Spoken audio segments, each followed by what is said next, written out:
watch your podcast every day. Joe Rogan.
The judges score the contest 48-46, 48-46, and 47-47 for the winner by majority decision, and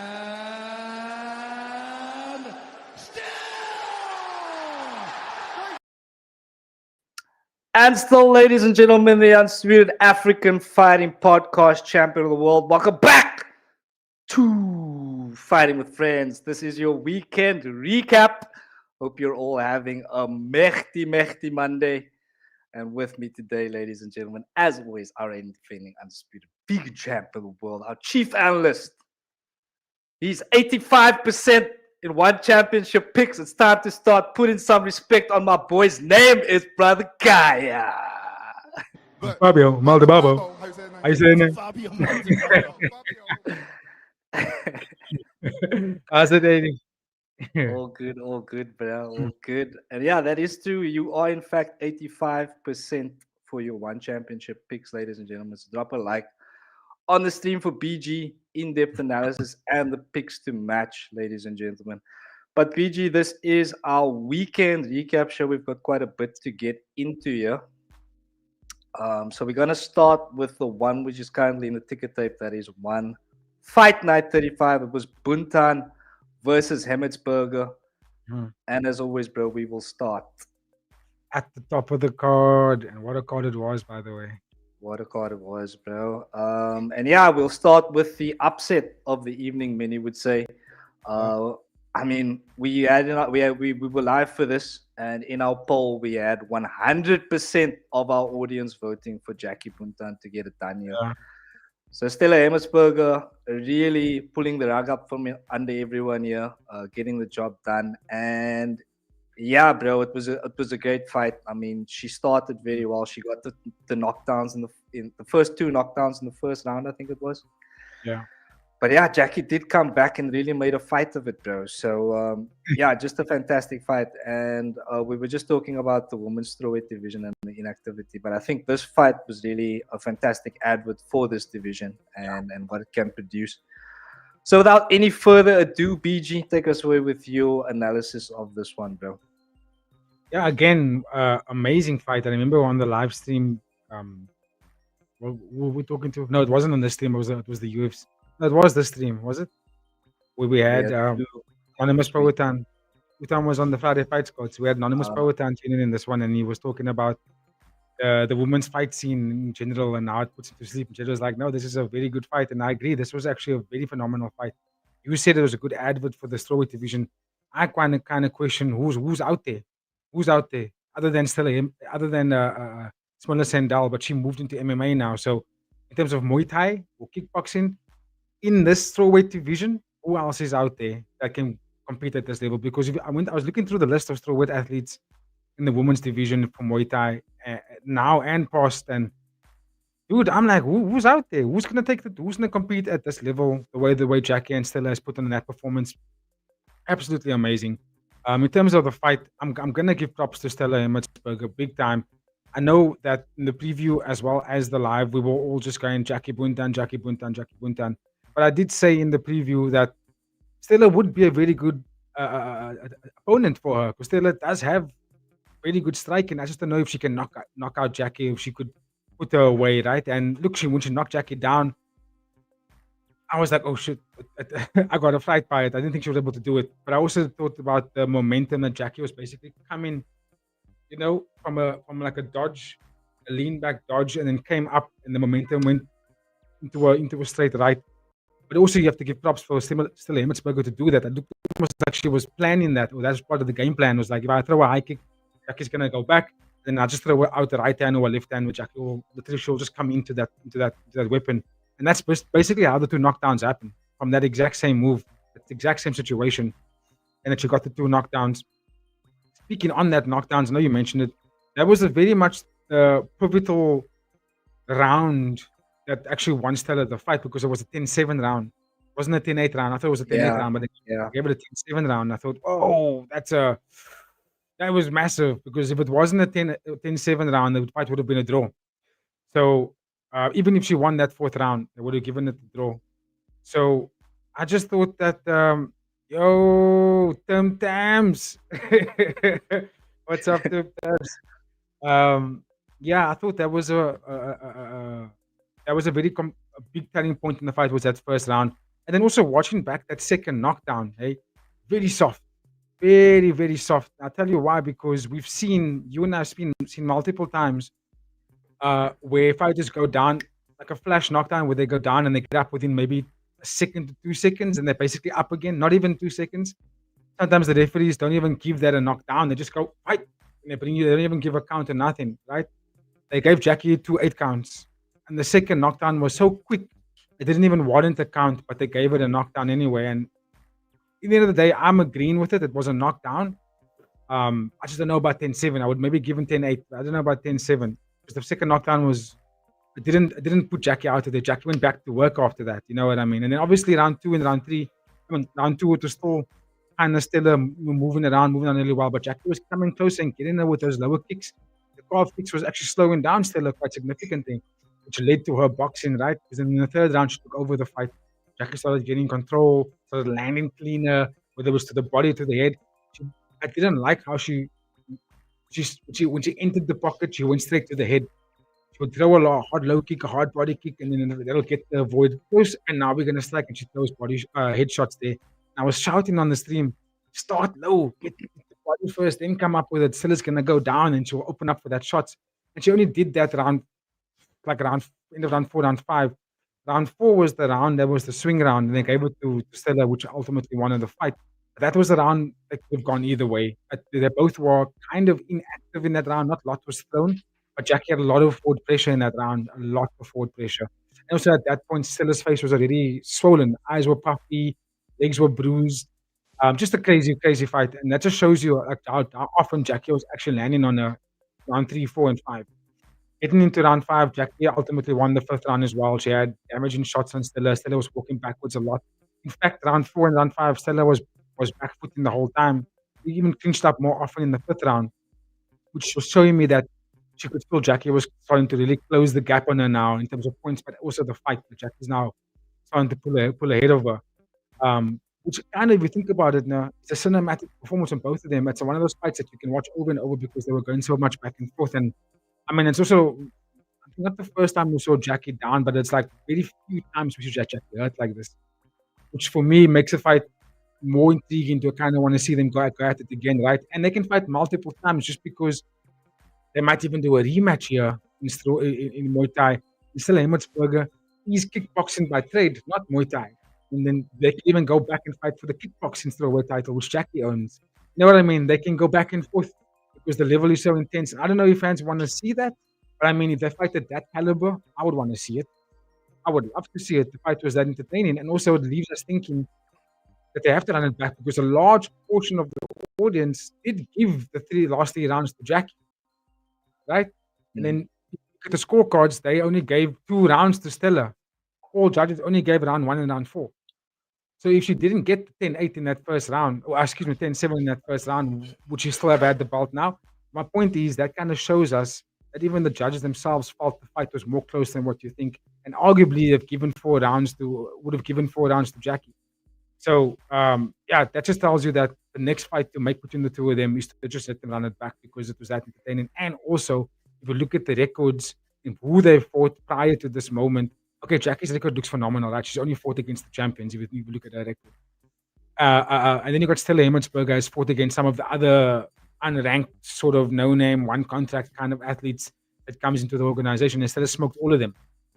So, in my opinion, what you're going to do, you're going to go find another one-contacted athlete to come and fight that may be a champion somewhere else? Or are you going to have them run it back again? Or you're going to wait for the atomweight queens, Rodriguez, Petija, Stamp, to come up and fight against them? Like, you know, what's the next best move here? So for now, I would say let them run it back, but then do another Grand Prix for the strawweight division. Get like 10 strawweight women that's top tier in other organizations. Put a big bag on the Grand Prix. Let them fight it out, and then the winner gets the title shot. Give thanks, Brother Gaia, and let us know in the chat your thoughts about that. Ladies and gentlemen, lots to discuss. I do agree about running this one back, and like yourself, I did see a lot of the media seem to feel the same way. But we got Tim Tams in the chat. Tim Tam. What's happening? Who else we got here?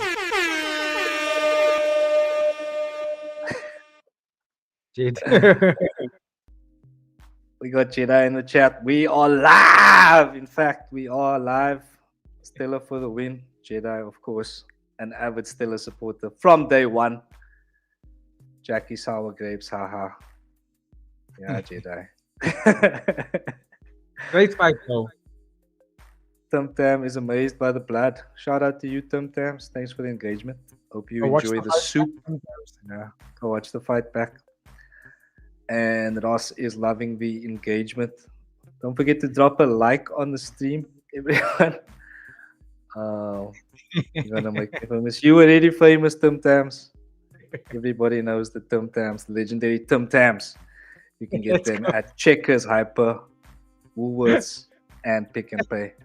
BG, any final thoughts on this one, bro? Yeah, just last thoughts to also the fan base out there. Just to come back to Jed's one about sour grapes on Jackie. We have to. I did think that Stella Hemtsberger was going to be a tough fight for her, even though I thought Jackie was going to win, and I still feel like she did, apart from that first round. I'm not upset at the result. I think Stella is very much a worthy opponent to sort of upset the apple cart when it comes to the elite strikers of the divisions, right? And Stella's going to be up there for a long time, bro. Unless she does do what she said she wants to do and go back to police work, right? And leave the fight game all in itself. But I mean, at 26 years old, at least give the fans 4 more years. You know what I'm saying? At least give us 4 more years. It's a top talented fighter, bro. And it's a worthy person to fight someone like Jackie and Stamp and so on and so on and so on. So let them run it back, bro. We have to. We can't let Jackie at 27 years old, let the two of them sit on the couch, let them train, and fight once a year. Like, let these ladies go more frequently, because you can't have them put on that kind of a show and we only get it once in a while. You know what I'm saying? Fair. Jedi has a question for you there, Brother Gaia. Have you seen Stella Calves? Who's that? Or Calves? Are you saying Stella's calves, like in the calves, or is that someone a Calves? I think that's what he's saying, yeah. Calves. Who's Who's Stella Calves? Is that a new fighter? Stella's calves. Have you seen Stella's calves? I think he's asking me about. Oh yeah. It looked like it was beaten up at the end of the fight. Did you see what it looked like post-fight? Stella was ice packed up all over both her legs. Her eyes were ice packed. You look at Jackie, got a pair of shades on, just Yeah. chilling. And look at the blood on Stella, bro. Jackie Those was on her. busted up. Yeah. Those 2 knockdowns were definitely the difference. The biggest takeaway was the 2 knockdowns. Yeah, I think if they hadn't given it 10-7, we would have seen something else. But I mean, also you can't not give it a 10-7, right? You knock someone 2 down twice, knockdowns. you almost end in the fight basically. So you kind of have to give it a 10-7. I could I agree with that. understand. Yeah, for sure. At the end of the day, I think one championship should listen to the audiences and go with the run back. It's deserved. Let's go, BG. All right then. We'll go to some featherweight Muay Thai where we had Shadow defeat Bampara Kuyate with the most epic spinning back fist you will see this year, ladies and gentlemen. And we've had quite a few, but this was quite a good one. And definitely up there with the rest of them that we've seen in recent weeks. So yeah, but I was super stoked for Shadow. We did get the bonus. His mother was absolutely ecstatic. So just really psyched for him to see that. That was really nice. Very awesome moment. But BG, getting back to the fight, what can you tell us here, bro? Yo, this was the one, eh? This was the fans' main event. Let's put it that way. I thought Bampara was gonna get him. I really did. But I also felt that Shadow. I think if I reflect on the preview, I was saying Bampara has to be careful when they stay in the pocket for long because Shadow does have the power advantage over him. He's a lot stronger, durable, and he's on a win streak of knockouts. He's knocking people out, right? But I always felt that Bampara was going to be too fast, too slick, get away from him and get him on the outside. But I have to give props for Shadow's game plan, and it's the game plan that I've been screaming for a lot of the guys. When you're fighting someone that's got a lot of footwork, that's fancy with the movement, right? Those kind of fighters, you don't try and headhunt them. You need to kick them straight in the chest, or you can attack the calves. If you attack the calves, they can't move away. They're gonna stand still. They're gonna force the box with you, and that's when you got the upper hand. Shadow knew that he was gonna hit harder than him. What Shadow did was he attacked the legs. You watched that was second round KO, right? Or was it first round? Second round. Second round, yeah. So the whole of that first round, you will watch Shadow basically not chasing Bampara around. He basically just walked up to him, took steps wherever he was going, and attacked the legs, attacked the body, attacked the legs, attacked the body. He didn't chase the head hunting. He wasn't going for the face, right? That was only in the third round when he did that, but he was building it up. He was basically conditioning Bampara. Bampara took up the role of the defending fighter from the first minute of that first round. He went into the back foot immediately, and he was playing counter-striking game, which basically allowed Shadow to do what he needed to do. He's like, okay, you're going to play counter, then I'm just going to kick you. I'm going to kick you and kick you and kick you. Because if I don't stay in there and box with you, I'm not going to give you a chance to counter me. You know? But I kick you the whole time. You can't reset. And that led to that spinning elbow. When Shadow didn't, and that was the only time he did commit to a car crash moment. It worked in his favor. Because when Bampara was settling in the corner, he couldn't go anywhere. There was no more ropes for him there was no space for him to navigate out of this corner. He was forced to back up and sit down and punch. Because now we're going to car crash here. And that's when Shadow missed the kick, spinning back twist, as Bampara chose to go forward, which led to that knockout. And it was a beautiful, beautiful knockout. I mean, Shadow is elite, though. Or at least he's on his way there. And also at 25 years old, there's no rush. I know they were talking about the Tawanchai fight. And I do think that could be the next fight for him. I just don't know if it will be the next fight for him. I think Tawanchai is too preoccupied with the kickboxing scene right now, which means that the Muay Thai is going to have to go on the backbone for now and just hold up for a bit. But there's still a lot of good fighters for him to take on there. It all depends on the timeline of what's happening because that division is so stacked, and a lot of those guys, could all be seen fighting each other very, very soon. So. If you got the champion and the number one guy that's busy occupied in the other discipline at the moment, that means Shadow's going to have to, unfortunately, take someone else. He has to fight someone else, which might put his ranking at risk. But for now, that is his time, $50,000 richer. He deserves everything coming his way that is good right now. Agreed, BG, and really great to see him come back after the eye poke, no contest, and to see him really come Yes. back and get back into the W column.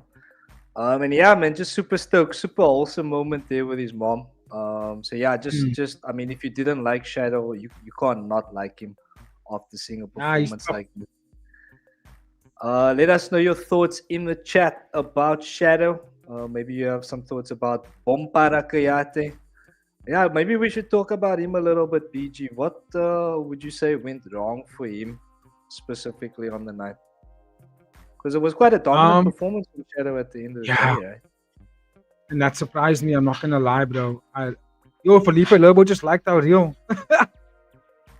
Shout Sorry, out I to just saw Felipe Felipe Lobo. Lobo just liked our content. Anyway, Let's we go. were getting to Felipe Lobo. Sorry, man. No, it's fine. I said that we were getting to Felipe Lobo a little bit later.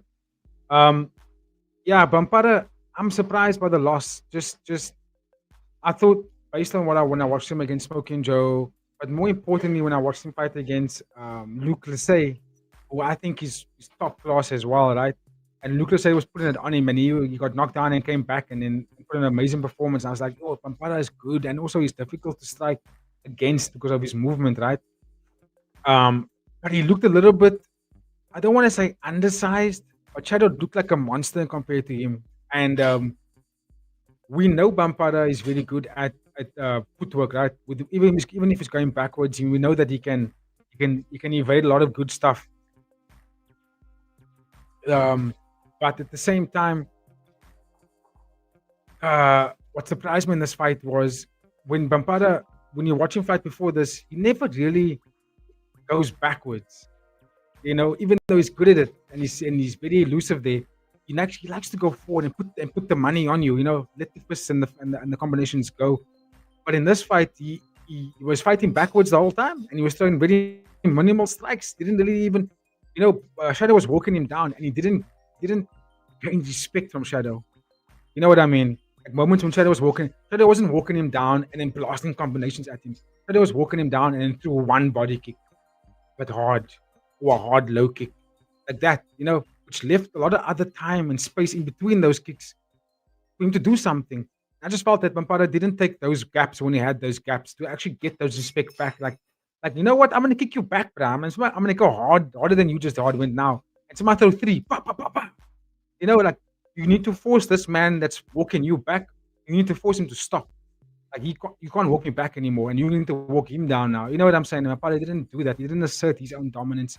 He was playing very counter heavy, and that led to his demise at the end of the day because Shadow was the kind of fighter that I can see I'm walking you down, but I'm not going to chase you. I'm gonna walk you down, and it's basically going to be I'm going to trap you, and then when we get to that corner, you can't go anywhere from here, and then I'm going to explode and just start unloading a bunch of stuff on you, and that's what Shadow was doing. I just wish that Bampara didn't overly rely so much on his evasiveness and actually just go in there and fight the bro back. So when he goes forward, he's super dangerous, bro. He's faster than most of the guys in that division as well, and his length is intense. But he didn't utilize any of those weapons. Yeah, he fought a very, I don't want to use the word scared, but it was just way too defensive in my opinion. Give thanks, brother Gaia. Let us know if you have any thoughts about Bampara Kuyate. Those eyebrows speaks para. Commentary Snyder in the chat. Go Tams, bro. BG. TTN, no fear. What about 100%. Eyebrows? Your eyebrows speak, they're saying, BG. Oh. Very expressive on camera. Love it. Okay. But yeah, if you have any thoughts about this one, ladies and gentlemen, let us know in the chat. BG, we will move now to some featherweight MMA, where we saw Akbar. Hold on, don't want to talk about who they should be fighting next, or did we cover that already? Okay, no, sure. Sorry, go for it. Talk to us, bro. Yeah, no, I don't remember if you asked me that.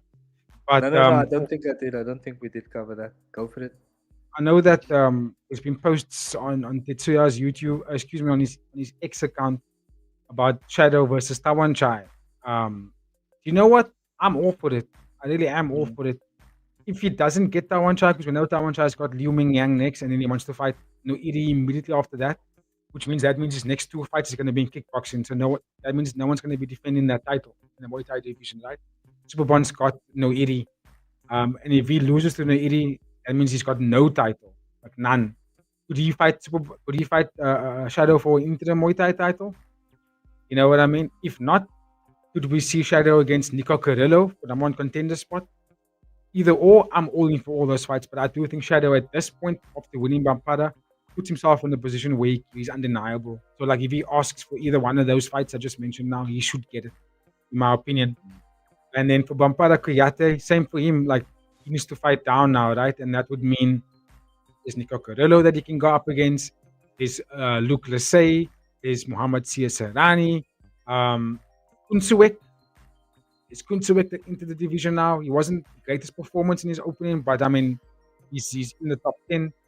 So I would go, in my opinion, I would say Bampada against Luke Lasey, and then we go Shadow against Nico Carrillo. Just because of the conditions of the champion and the number one contender, Taiwan Giant Super Bond right now are locked in other fights. Mm. And also 2 other fights after that. So it kind of means that, they could only really be competing again next year. Yeah. Like, what does that mean? Shadow? Does he sit now in weight? That's why I'm saying maybe give him Carrillo then. That's my who they should be getting next. Give thanks, brother Gaia. You did mention our boy Tetsuya on X. So we can wrap up maybe with a little bit from what you were talking about on X. So that is, of course, the Shadow versus Taiwan Chai. Also got a picture of Bampada Kuyate's eye post-fight. So if you are a little bit squeamish, ladies and gentlemen, now is the time to turn away. But that is it. Oh, Just a little bit of a lump. Nothing too serious. Doesn't look like there's any internal damage, but I'm not a doctor. So yeah. Yeah. So yeah. We just wrap up with a little quote here from Shadow. Once again, super awesome with his mom in the ring. So he says, "When I was a kid, I was very poor. I did everything for my mother. It was just the two of us struggling together, and I wanted to make her life easier. We were digging cassava for that 250 baht a day. When I had a fever, I could take a break, but my mother couldn't because if she stopped, we wouldn't have money to eat." Just a little bit of insight about Shadow there and why you can see it meant so much for him getting that 50,000 USD bonus.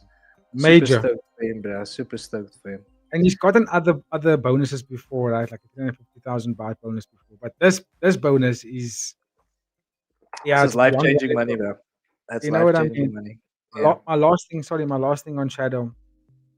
When I forgot about Muhammad Jonas Rabah, another top talent featherweight that we should be seeing more of, right?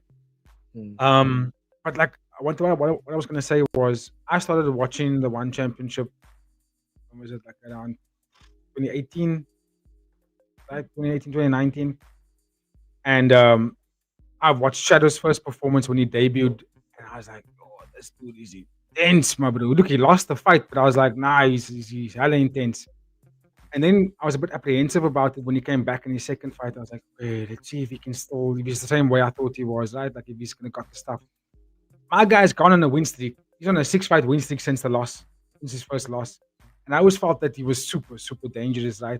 And I forgot how young he was when I watched him the first time. So yeah, I think don't be surprised to see Shadow, reach that higher echelon, like become a champion basically in One Championship. He's got the stuff to do it, and I like how quietly he's going about his business. Not saying mad stuff on the mic. He's not making a lot of noise. He's just letting his performances do the talking for him. Fair play, BG. Let us know your thoughts in the chat, maybe in the comment section if you're not watching this live, ladies and gentlemen. But all right then, BG, take 2. Featherweight MMA, Agbar Abdullayev coming up against Ibrahim Duayev here. And yeah, bro, just domination in every aspect of the martial arts game here, bro. Yeah. He was just better everywhere. And eventually putting Ibrahim out of his misery in the third round. What can you tell us about this one, brother Gaia? Yeah, you used the word domination, and that's pretty much what we saw for 3 rounds, where Akbar too strong, too fast, and the maddest part was that he actually came in under. He was underweight for the fight. He was smaller than Ibrahim and bullied him, bro. Stronger in the wrestling, more stamina, faster, superior boxing, better striking, just overwhelmingly better in every avenue of the fight. Look, he's older. He's got years on him. I think Akbar is 27 and Ibrahim is 24 years old. Both guys were undefeated when they came into this fight. Akbar, we always knew he was going to win it, right? I mean, he's technically he's not the champion because he didn't make the weight. But the way that he beat the champion in Tankai, it was so embarrassing. Like Tankai didn't even want to do any media after that. Man still hasn't done any media since then. Fight was last year, and that just kind of tells you where Akbar is at, right? I'm gonna say this now. I am apprehensive to support him as much as I did in the past, just because of the double hydration miss. Last one was a weight miss. This one here was a hydration miss. But regardless, both of it meant that he couldn't fight for the win, right? Which was the belt or the bonus. Because even at this weight limit, this hydration test that he lost, he had to give up 20% of his purse. So it was a lose-lose either way. Even winning the fight, you still had to give up your money. You had to give it to the loser. So that kind of, like, I think you should work on getting this right. Otherwise, maybe just leave the organization where they don't do hydration tests. Maybe make a call out to Dana White and say, listen, let me go fight in the UFC instead, because he's a top talented fighter. I know you mentioned on the stream that he could be maybe top 5. I said lightweight. top 10. I couldn't see Top top 10. 5, honestly, but I would say top 10 at best. You said top 10 at best. Yeah.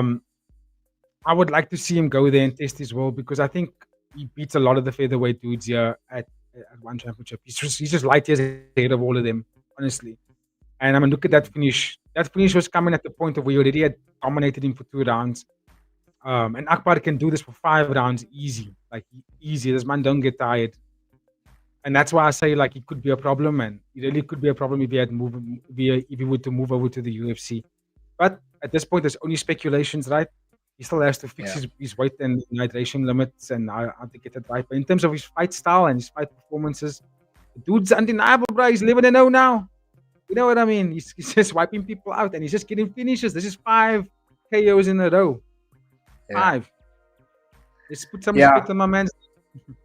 I get it, bro. I get it, but like you say, it is also just that weight missing, man. Because like when you talk about him going to an organization like the UFC, and I get it, you'll be fighting at lightweight, but you know, if you're not making weight, you're not making weight, and I think that speaks about who you are as a professional. Because if you're not going to make weight in one championship, where let's say the stakes are a little bit lower, you're going to go to the UFC. Who says you're going to be more professional there? You know what I'm saying? But I do agree with you. As a talent, he's amazing. He's absolutely amazing. And it's just a shame, I guess, that he does have these asterisks next to his name because of all the controversy outside of the ring. I will just say that he might not even fight 155 if he were to go to the UFC. He might even go up and do a 170. But I do think 155 is perfect for him. The last, it wasn't so much weight limit. It's the hydration, that because he comes in under, and every time he weighs in, he's smaller than his opponent every time he comes in. But it's the hydration that keeps catching him out, and the UFC doesn't do hydration tests. So he might even come into the UFC and be comfortable making the 155. You know what I mean? Stop weighing at 154 every time, or 153. But I just think that he needs to fix that part of his game. Like, he has to, because at this point, doesn't matter how talented you are. Look at Cameron Nabati, another fighter we think he's like a ghost. Not the ghost, we think he's the boogeyman for the Thai fighters. But you also can't make weight. You also can't get the hydration test right. So it's like, you can be out talented, but we can't even see you fight. It doesn't even matter anymore. So I do think that something needs to change. I don't know what it is that it needs to change. Maybe he needs to call up Peter Miller as well, who's been getting all the champions ready. You know, and Peter Miller might be able to sort him out. But you can't, because right now he's wasting his own talent away by being inconsistent. with the weight cuts and the weight limits. Hydration tests. And that's a waste of a talent, bro. Imagine if he could be so consistent to getting that right the whole time, he wouldn't even be in the organization by now. He might even be by the UFC already. Yeah. Because he beats everybody. Time will tell. Time will tell. I mean, yeah, he's a hell of a talent. And again, it just is a shame.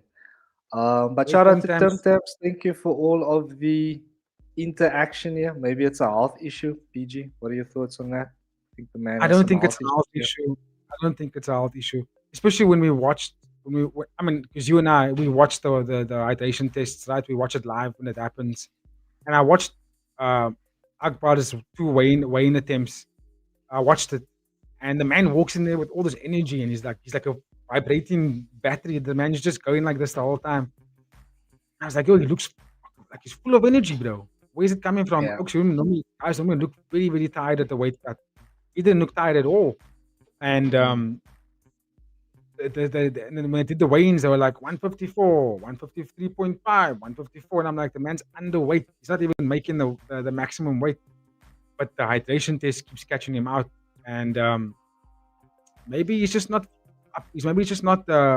fueling up liquids as much as he is when it's time to do the hydration test. Maybe they're timing it wrong. Because remember what some of the fighters would talk about, and they would say that you can't cut too early, and you don't want to cheat it. We did a video. You and I did a breakdown where we saw an interview with Peter Miller and Nick Atkin, and they were talking about it there. Even Peter Miller said it as well, and he's like, fighters try to jippo the system and get around it, and then they get caught out on the day. You know what I mean? And maybe that's what was happening. Maybe they were trying to get around it. I don't know. None of it sounds good, in my opinion. At the end of the day, just spend the money, get a proper nutritionist, someone that knows how the system works about hydration tests, like a Peter Miller. And then it'll, you won't have any problems. Rotang uses him, Jackie Buntan uses him, Jonathan Haggerty uses him. Pretty much all the champions works with Peter Miller. He's like the key factor to helping these guys make weight and hydration tests perfect. They don't miss it. And if Akbar wants to make another title challenge or another title run, you should consider maybe calling up a better nutritionist so you can get it right. How far do you think he is away from another title shot, given all that's happened? Not very far. Just because he's beaten everybody, bro. He's beaten. Let me just look at that featherweight rankings again. He's basically beaten all the guys in that division. He didn't fight against Ilya Fremenov, which I don't even know if he's still going to be able to compete again because he had a fight and he also didn't make weight in hydration. Where's this rankings? Athletes rankings. Got it on screen. Okay, thank you. Let's have a look. Strawweight. Featherweight. MMA. There we go. So Tankai is still the champion, right? So that means he's going to have to fight him again. Tang Lee, I think he retired, if I'm not mistaken. Martin Nguyen is also retired. Ilya Fremenov, Shaimel Gastonov. I think he beats both of them pretty easily, in my opinion. There's another guy that's also in the division, Kadistam, I think it is. I think he's fighting very soon. He's a good fighter as well, also a top talent, but we have to see what it looks like. Because he also had a fight booked early in the year and didn't make weight in hydration, so they had to cancel the fight. So, yeah, I don't know who next in that top 10, top 5, other than the champion himself. But the fight that you got to correct your problem, you had the same problem, which was the fight against Ibrahim Taiwev. That was his opportunity to correct his wrongs, to right his wrongs, right? And then he missed hydration. So now it's like you fought really well, you beat the bra, and you did a very good job. You showed your dominance, but you still missed hydration.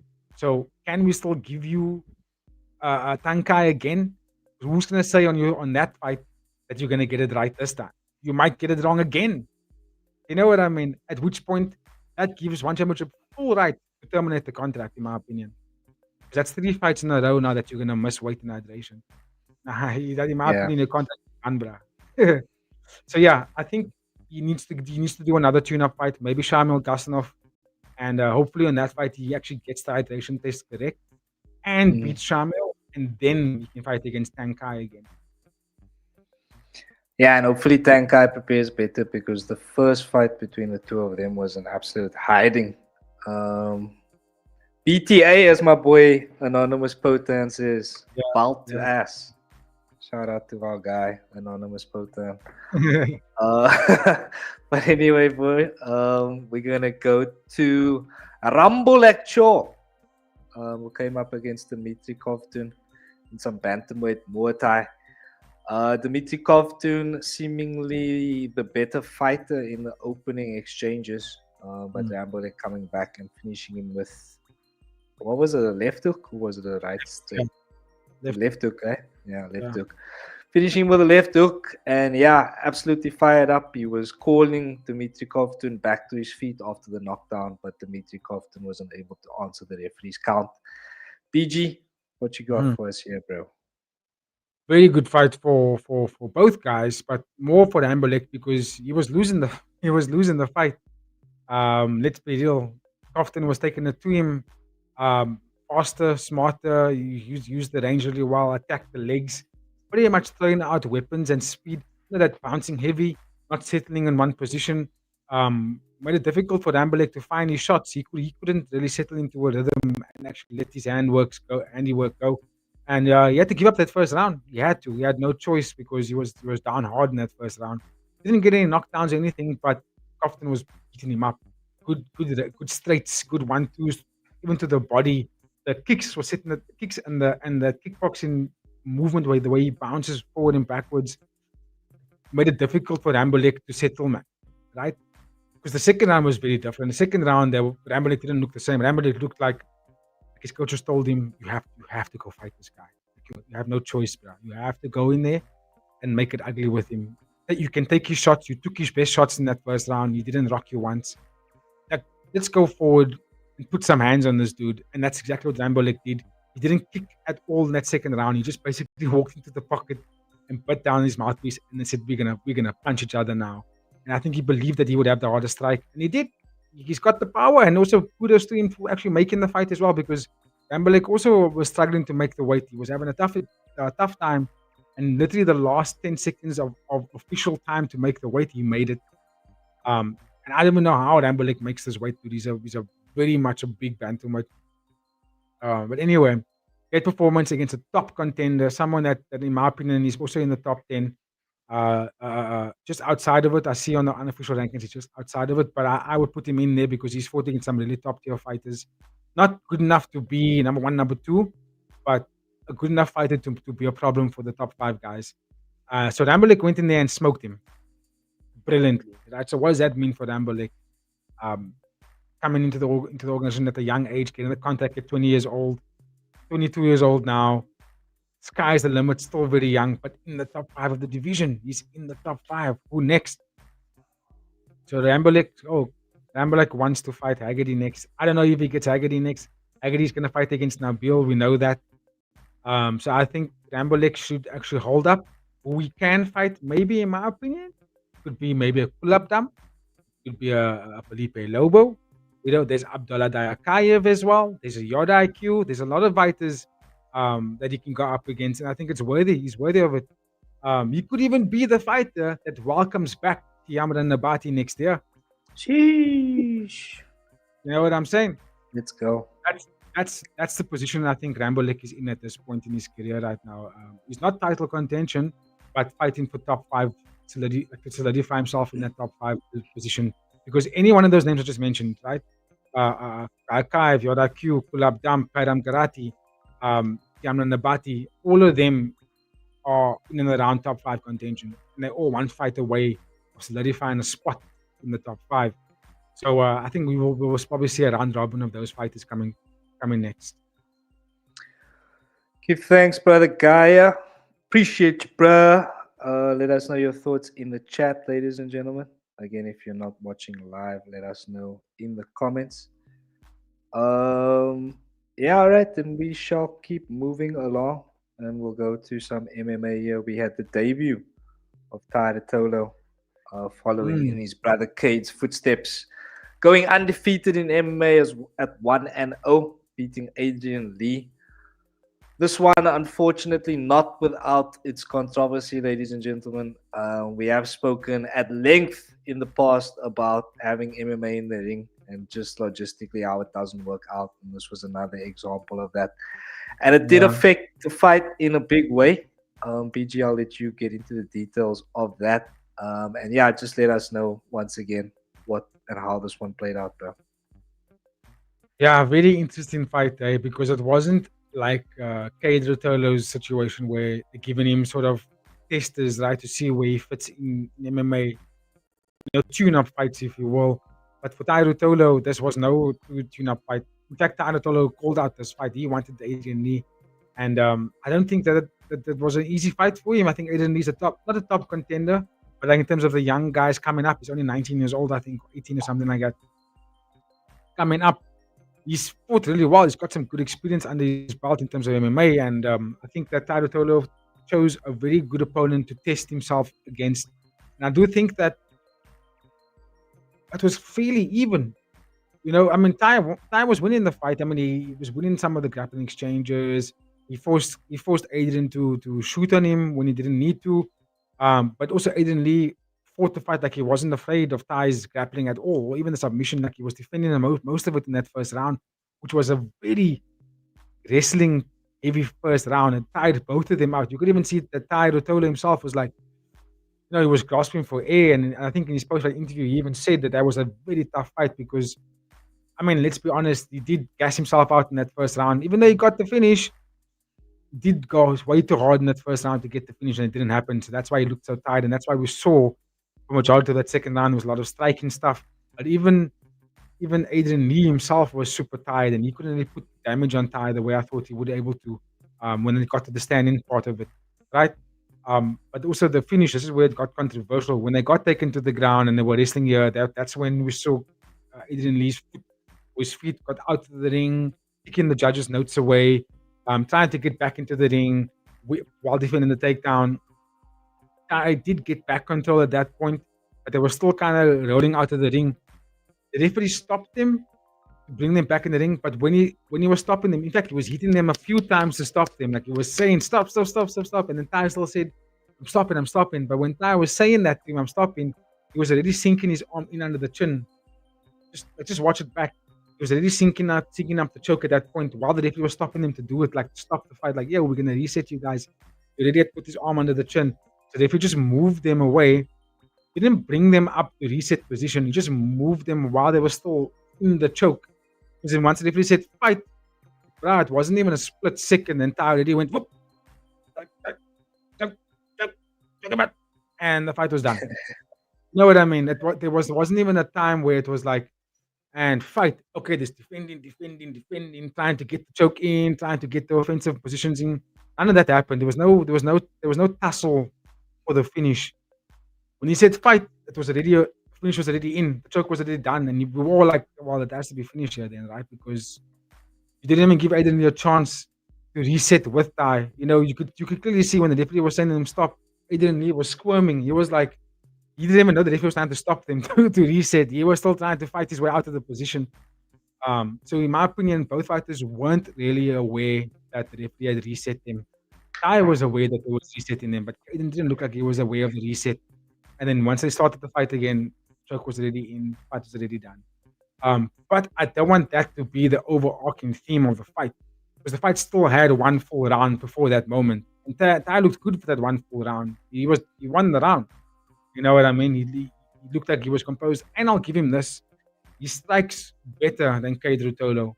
When they were standing for the moments of that second round, Tai was throwing up good high kicks, good body kicks, some 1-2s. He still looks very uncomfortable in the boxing. He still doesn't look competent enough there. You called it out on the night that Tai Rotolo's feet doesn't look very comfortable when they're standing as opposed to when they're wrestling. Stark difference, really.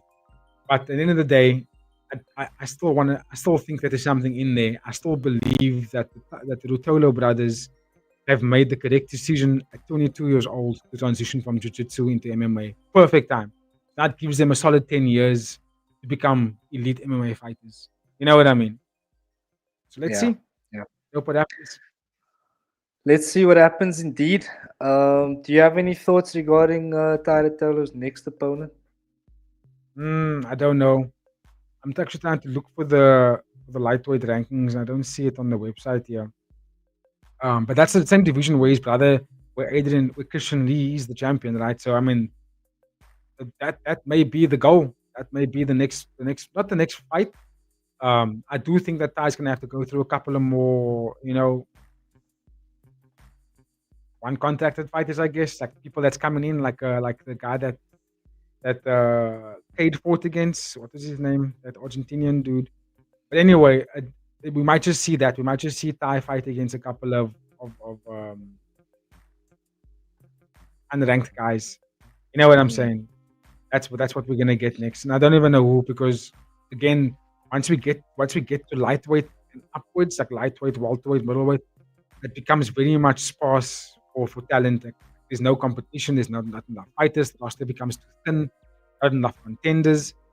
Like a lot of the guys of this division don't even fight in the division anymore. Ok Rayun, for example, yes, he was the guy I thought last that was given a good challenge. Who's the other dude? I remember his name now. It's the Russian guy. Anyway, these guys aren't even in the organization anymore. They're all been terminated. So it's a division that doesn't have anything. That don't have any big talents that they can fight against. So expect Ty and Cade's next opponents to be another relatively unknown fighter.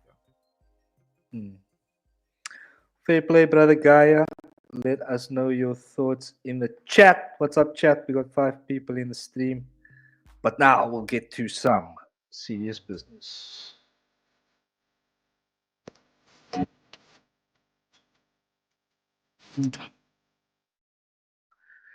Johan Ghazali sending a message to the haters. I can't blame them. I would hate me too. Jealousy will get you nowhere, but I understand why. Young, handsome, rich, and famous. Johan Ghazali came to one fight, Night35, with the hate of the world on his back, ladies and gentlemen. But he did produce a first round KO, spectacularly walking off, leaving Zakaria Al-Jamari in a heap on the floor. PG, this was a layup, a lot of people would say. Yeah. Were you impressed with Johan Ghazali on the night here, or is there not really too much that we can take away from this performance? What are your thoughts, bro?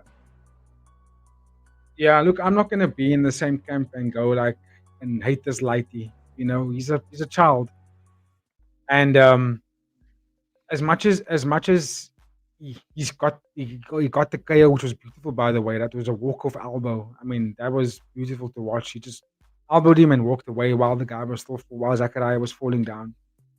Cinema stuff, highlight reel stuff every day of the week.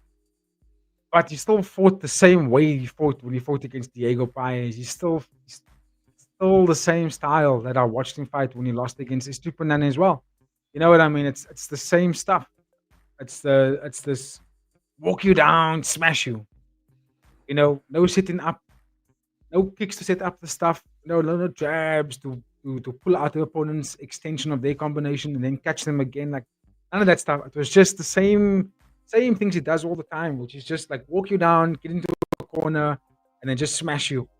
And that's the kind of stuff that lost him his fight against Estupinan. It's the fight that lost him his fight against Diego Paez as well. We know we're fighters that have a little bit more of an IQ, that know how to navigate a power puncher. They're going to beat him all the time.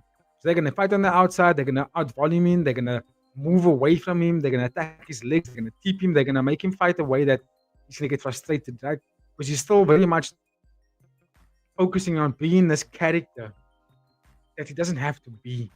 You would become so much better, right? If Johan Ghazali was like, let's say for example, look how you think about I'm not even gonna talk about Naraka Yoshinari because I hold him as the highest blueprint for the best fighter you can be in terms of stand-up fighting. I'm gonna bring out a name that you like, Suakim. Let's look at Suakim, for example, right? Suakim don't say a lot of stuff. He will say some stuff, but he don't say a lot of stuff.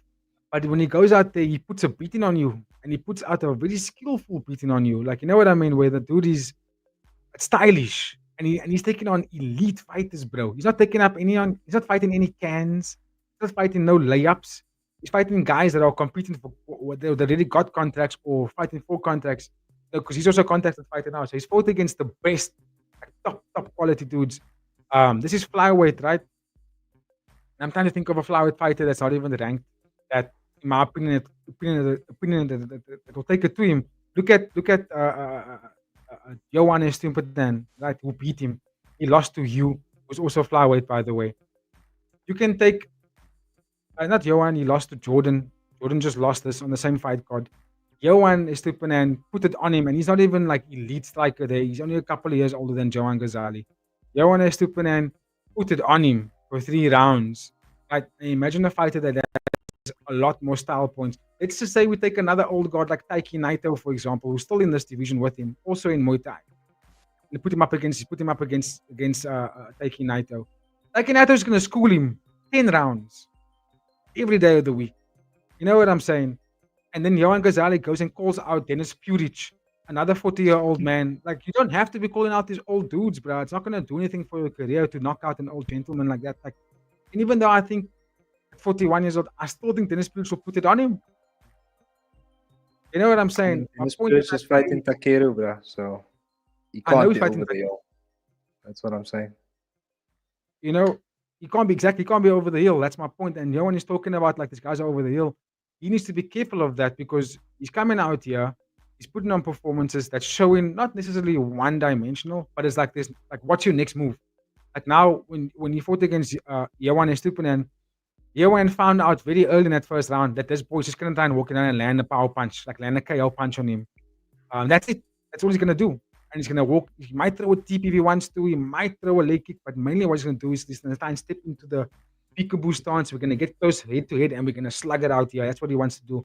And Estupiñán was like, no, bro, that's not how you fight. There's so much more to do than just that. And that's my point. When he gets up against a more intellectual fighter, someone that knows how to use different avenues of the fight game, particularly in Muay Thai, that's when he comes up short. And granted, he's only 18 years old. He's going to get better, right? And I think there's time for him. But I think why fans are harping on him so much is because not only is he running his mouth so much, but you also got Nong O that's coaching you. You got Superbon that's coaching you. You've got that's royalty. That's Thailand royalty when it comes to Muay Thai and kickboxing. And that's your head coaches. That's your head coaches. And this is the performances we get in is where you're just going to smash. You're just going to go in there and punch the whole time. You're not going to do anything else. You know, where's the clinch knees? Where's the clinch elbows? Like, let's see the array of weapons. In my opinion, Aljamaari was a perfect opponent to go and show them that you leveled up your weapons.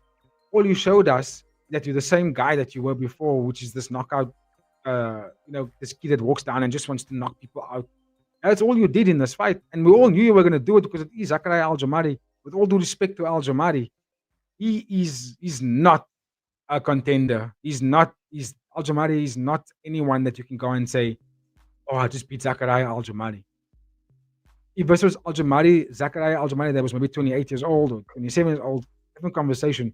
But at 35, he's on a 5-fight losing streak, 5-fight KO losing streak, by the way, against a bunch of 20-year-olds.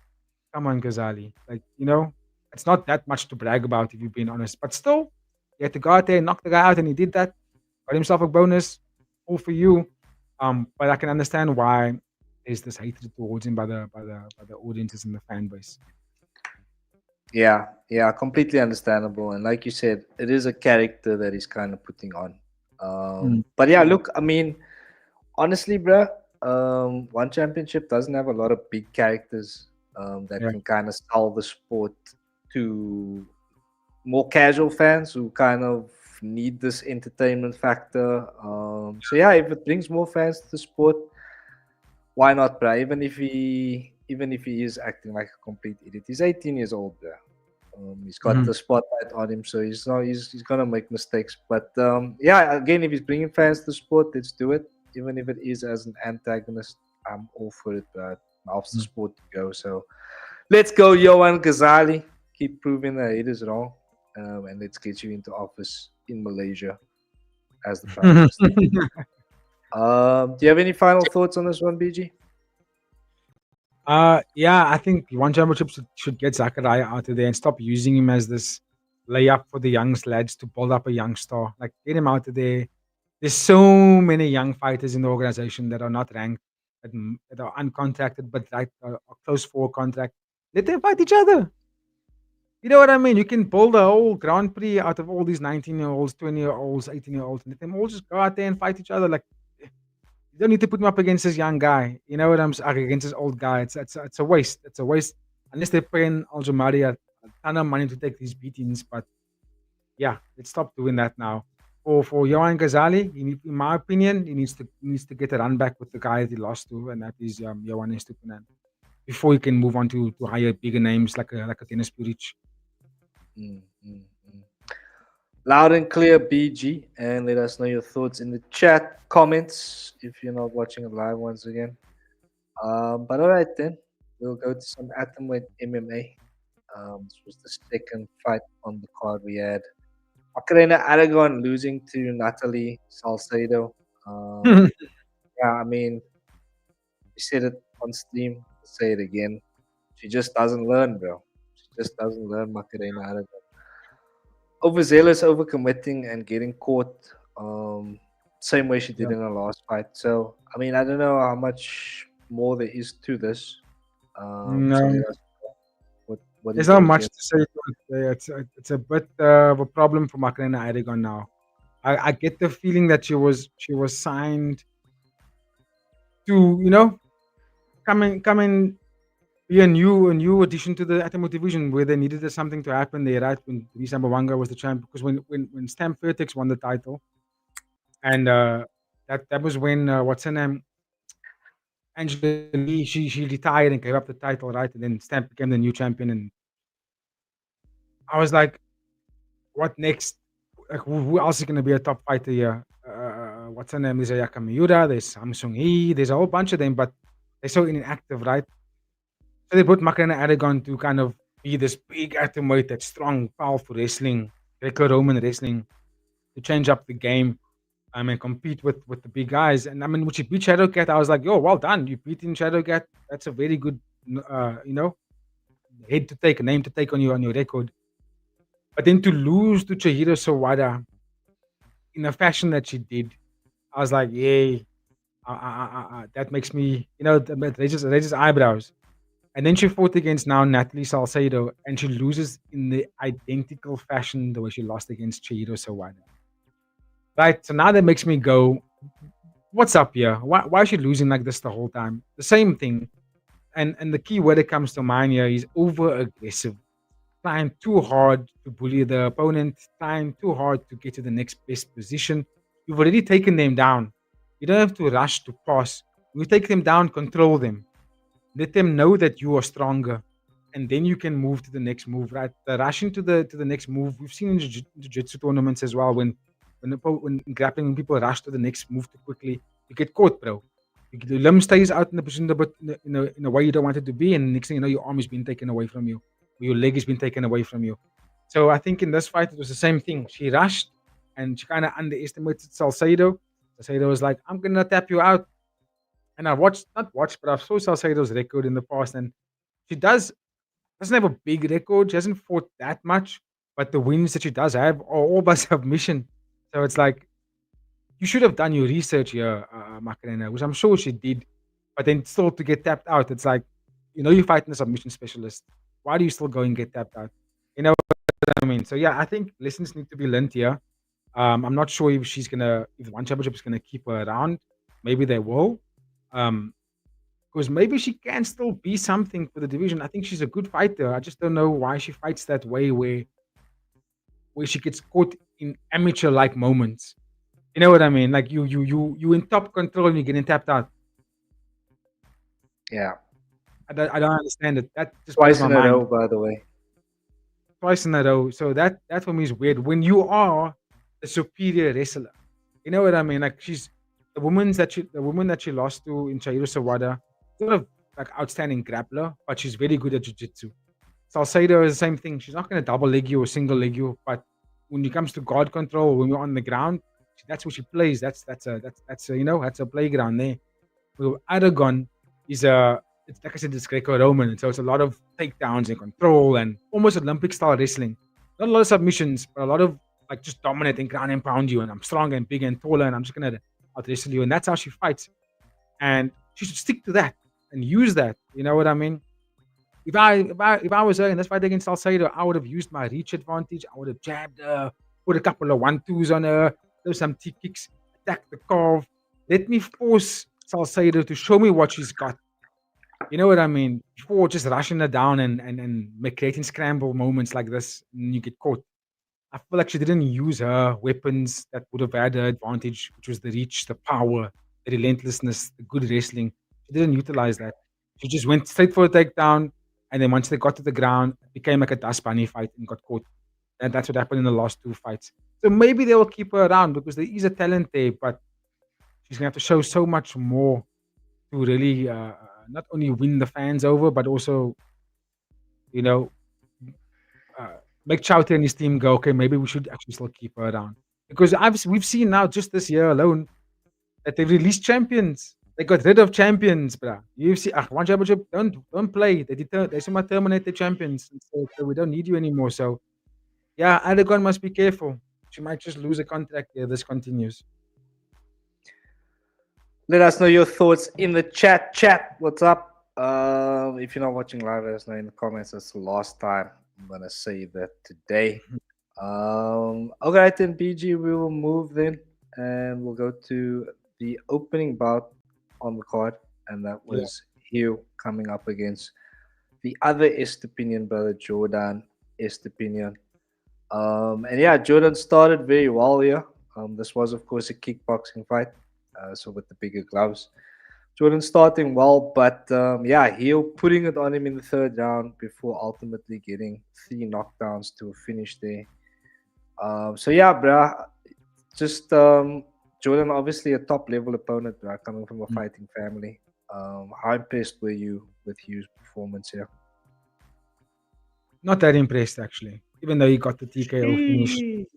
I read that because I put him at a very high regard. I put Hugh in the same caliber as the way I put not necessarily Yuki Yosa, but he's on his way. He's on his way to be in that elite, especially because he's come from that gym and then he moved camps to Mechti's Atuts gym and like bouncing between the 2 guys, which means nice getting information from world class boxing gyms, right? So that makes him, in my opinion, a top fighter. And I've watched him fight more times before, and I've seen him look better than what he did last night. Granted, it's a tougher opponent. It is a tougher opponent because I mean, Hugh's last fight was also Zachariah Aljamani, and he also smoked him as well. So for Jordan Estupiñán, I think it was a very good opponent for Hugh to be tested, and that's exactly what Jordan did to him. Jordan actually won, in my opinion, won the first 2 rounds. He was faster. He landed more frequently. He was attacking so much that Hugh didn't he was struggling. He couldn't get comfortable. He couldn't get to a rhythm where he's like, okay, I'm gonna flow now. Because if you go watch Hugh's footage, you go watch other fights of Hugh, you will see this dude get into flow states, bro, where he's like, he's slipping shots and then landing 3 pieces into a kick and like looking like it's a shades of Nadaka then, bro. It's like it's heavy stuff. He does heavy calf kicks where people don't know how to deal with the calf kick and the deeps to the body. They don't know how to deal with him. But Jordan was clever enough to be so active in offense and defense. Even going backwards, Jordan was able to throw out low kicks, which was stifling Hugh's ability to settle down now and let the combination go. But then we got to the 3rd round, and I remember saying in my mind, I didn't say it on live, but I was saying it on live, and I was like, in my mind, I was saying, yo, you just go in there and fuck him up, bro. Like, beat him up. This is your discipline. You're also a weight class above him, by the way. And this is not Muay Thai. So it's taken away Estupiñán's it's taken away his elbows, it's taken away a lot of the the 4-ounce gloves of his weapons. So I'm like, just go in there and put it on him. You're bigger and stronger. And then he did that. And that what we're seeing on screen right now was the first knockdown. That's literally when you just sat down and stopped chasing him and it's like, I'm just gonna punch you, bro. And then landed and basically put him out. The jumping knee was spectacular because that was movie-like moves. And then obviously, what we're seeing on screen now was the third kind of knockdown. I mean, there was no defense from Estupiñán on that 3rd one. And then we got to see when you actually chose to go forward and commit to his shots at one in the fight. So yeah, great fight, good opening fight for the card as well. And that's top talent right there. That's very much top talents that you're seeing on screen right now. You're going to see more of them in the future. And don't be surprised when you see you fighting against number 1 contenders fights coming up very soon in his career. Fair play, brother Gaia. Do you think you is ready for top 5 in this flyweight kickboxing division? I mean, he was, wasn't he? And then I think they moved him out. Yeah, he was there, and then they brought in Taiki Naito for beating Johannes Stupinan. I think I see. Elias Mahmoudi is back. I'm not sure if he's still suspended, but I think he might be back. So that changes everything up for that flyweight kickboxing. Tajir Kalilov was supposed to fight against somebody, but now he's not fighting that person anymore. So he, in my opinion, isn't in the top 5. And I would actually put you back there in the top 5 again. That could be Yu's next fight, could be Tajir Kalilov. Actually, that was the fight he was supposed to fight. He was supposed to fight against Kalilov, and Kalilov didn't, something happened, and that's why he fought against Estupinan. So I would say let that fight happen again. Let's reschedule it and give him Kalilov again. And hopefully, if he beats Kalilov, he solidified himself in the top 5. Give thanks, brother Gaia. Let us know your thoughts in the chat, ladies and gentlemen. BG, that will round out one Fight Night 35 very nicely for us. So please give us your final thoughts on the card and post-fight rating. For me, for this one, Yep. great fight card. Let's be honest, it was a bunch of finishes. Were there any decisions? Only the main event was the decision. As far as I remember, yeah. Yeah, so everything was a bunch of finishes. 8 fights, 7 finishes. One fight that a little bit of a controversial ending, which was the Tairo Tolo fight. Abdullayev missed hydration. So that's 2 knocks down. So you lose points there. So I'm gonna stick it with the 8. It was 8 before, now I'll stick it with the 8. Yeah, the thing about what MMA in a ring, bro, it really gets me, and I think for that I'm gonna have to dock a point. Also, the result was a bit controversial there. Abdullayev missing hydration, and yeah, I think I'm gonna go with the 7. Also a short card, but it was decent. It was decent. It wasn't spectacular for me, but it was decent. I'm gonna go 7 for this one. But yeah, shout out to Shadow especially, and looking forward to seeing him moving forward. All right, BG, we have the other matter now of One Friday Fights 1, 2, 3. This was Felipe Lobo versus Kulabdam. Kulabdam getting the job by unanimous decision. Getting the job done by unanimous decision. Excuse me. So without any further ado, BG, we will once again start At the top of the card. I didn't say that earlier. You did. Did I? Okay. Anyway, let's go back into it. One Friday Fights 1, 2, 3, ladies and gentlemen. This was our main event. It was Kulabdam versus Felipe Lobo. Like I said, Kulabdam getting the job done over 3 rounds. What are your thoughts on this one, BG? We know as subscribers here, you're a massive fan of the left meteorite. So give us your thoughts on his performance here, bro. Super impressed. I thought he was going to be under the gun because of not being able to make the fight the last time because of getting sick. He was not medically clear to fight. So I was like, oh, how's he going to look after not being medically clear? And then also taking a while out and then coming back to take the fight against the opponent he was supposed to fight. And also, Lobo has been very active in the sense of, fighting some impact and also very dangerous fighter, strong bantamweight, good boxing. I thought he was going to be a problem for Kulabdam, but Kulabdam came in there and looked like he didn't miss a beat. He was strong, and I think the first 2 or 3 inside low kicks that he threw, Lobo couldn't do anything about it. Threw him off his space, threw his balance out of him as well, and he could never really settle. And I think you said it on stream, he was being a bit too respectful of the left meteorite. He was so not fearful, but he was like, hey, I might get knocked out by this dude. So he fought too much on the outside, and that kind of allowed Kulabdam to let his best work go, which I think was a bit strange because there's a lot of tape you can watch on Kulabdam, and if you watch the fights that he did lose, that's when fighters didn't give him time to settle. Like fighters didn't give him a chance to walk you down and get comfortable and choose his shots, right? If you watch the way Nabil Anan beat Kulabdam, pieced him up. No movement going backwards, just going forward all the time. Lots of combinations. Cameron Abati, lots of combinations. When people go forward at Kulabdam and they piece him up 4 or 5 pieces and they step out, they kind of pull out the left counter, make him miss and go in again. That's when they get Kulabdam out of there. But when you fight this, you go, I go game plan with Kulabdam, you're gonna lose. And if you're gonna give him time to set up shots and to walk you down, no, he's just gonna beat you up every single time. He's gonna knock you out. He's definitely gonna knock you out. And you could see towards the third round, or in that third round, when Kulabdam just decided to commit and bite down on the mouthpiece and just start letting combinations go, not do the 1-punch, 2-punch combination stuff. You almost had Lobo on skates, bro. Lobo wasn't defending it really well. He was all you had to do. He had one option, and that was to get away, because he knew if he stayed there and tried to do it for a counter shot, he was just gonna get KO'd.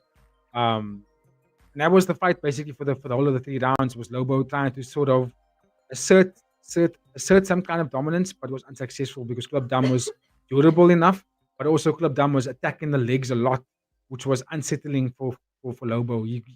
There was no moment where he could actually just sit down and say, okay, cool, I'm here, I'm pacing, and I can let combinations go.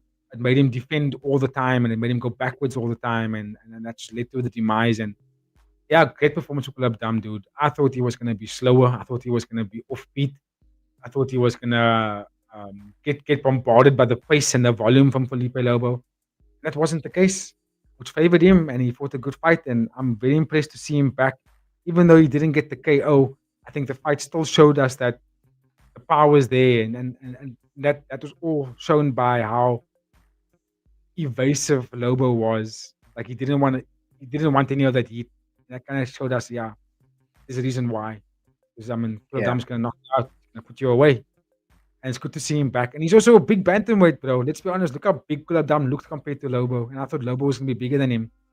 And Kulabdam was like stacked for bantamweight. So yeah, title run starts now. Let's fucking go. Yeah, I think that's an excellent point there, BG. About even the fact that Kulabdam's power usually gets him the knockout, it didn't get him the knockout today, but it was enough to throw Lobo off his game, which essentially did still win him the fight. You know what I mean? So I thought that was an excellent point to bring up there. We got our boy Tetsuya on X saying that Kulabdam versus Dayakai would be an absolute banger. I'm sure you would agree with that. Is this the fight to make? Is this the fight to make? I don't know, eh? I think I would probably go Kulabdam versus Kiaman Nabati. Right? And then we go Dayakai versus Rambolik. I think that's the fight to go. Let us know in the chat. But of course, Kulabdam has been talking all sorts in the media. He's also said, I want a rematch with Nabil. It's hard to find an opponent for him, but I'm always ready. I was the only one who managed to seriously hurt Nabil. Wait for me. I'm coming for you. So that is our boy. Your other boy, Kulabdam in the media. BG. Super Leg also hurt Nabil. He's the only guy to beat Nabil as well. So let's just not forget that. But yeah, I think Kulabdam is. Don't forget, man. I think Kulabdam is definitely in that position of being. I think beating, because Nabil's response to him was brilliant. Nabil was like, I get it. That Kulabdam is great, but I think he's still not contracted, which I find very strange, by the way. He's still not contracted. And I think that's a very good point from Nabil now. And he's like, he needs to go on a streak first, and then we can get him, and then we can get that contract, and then we can talk about a title fight or fight against the elite guys. He's on a 4-fight win streak at the moment, Kulabdam, but he needs to beat a top 5 contracted fighter, and that's Felipe Lobo. He just did, but I can understand why the fans and also Nabil saying that. So I would go Kiaman Nabati. You beat Kiaman Nabati. Yeah, then you for sure, number 1 contender after that. Yeah. You know what I mean? Outside of Haggerty. But what happens if Kiaman Nabati beats him? Is Kiaman Nabati then the number 1 contender? I mean, he was on his way there before he got suspended. But I mean, how many So fights would you like him to have before he can be considered for the title again?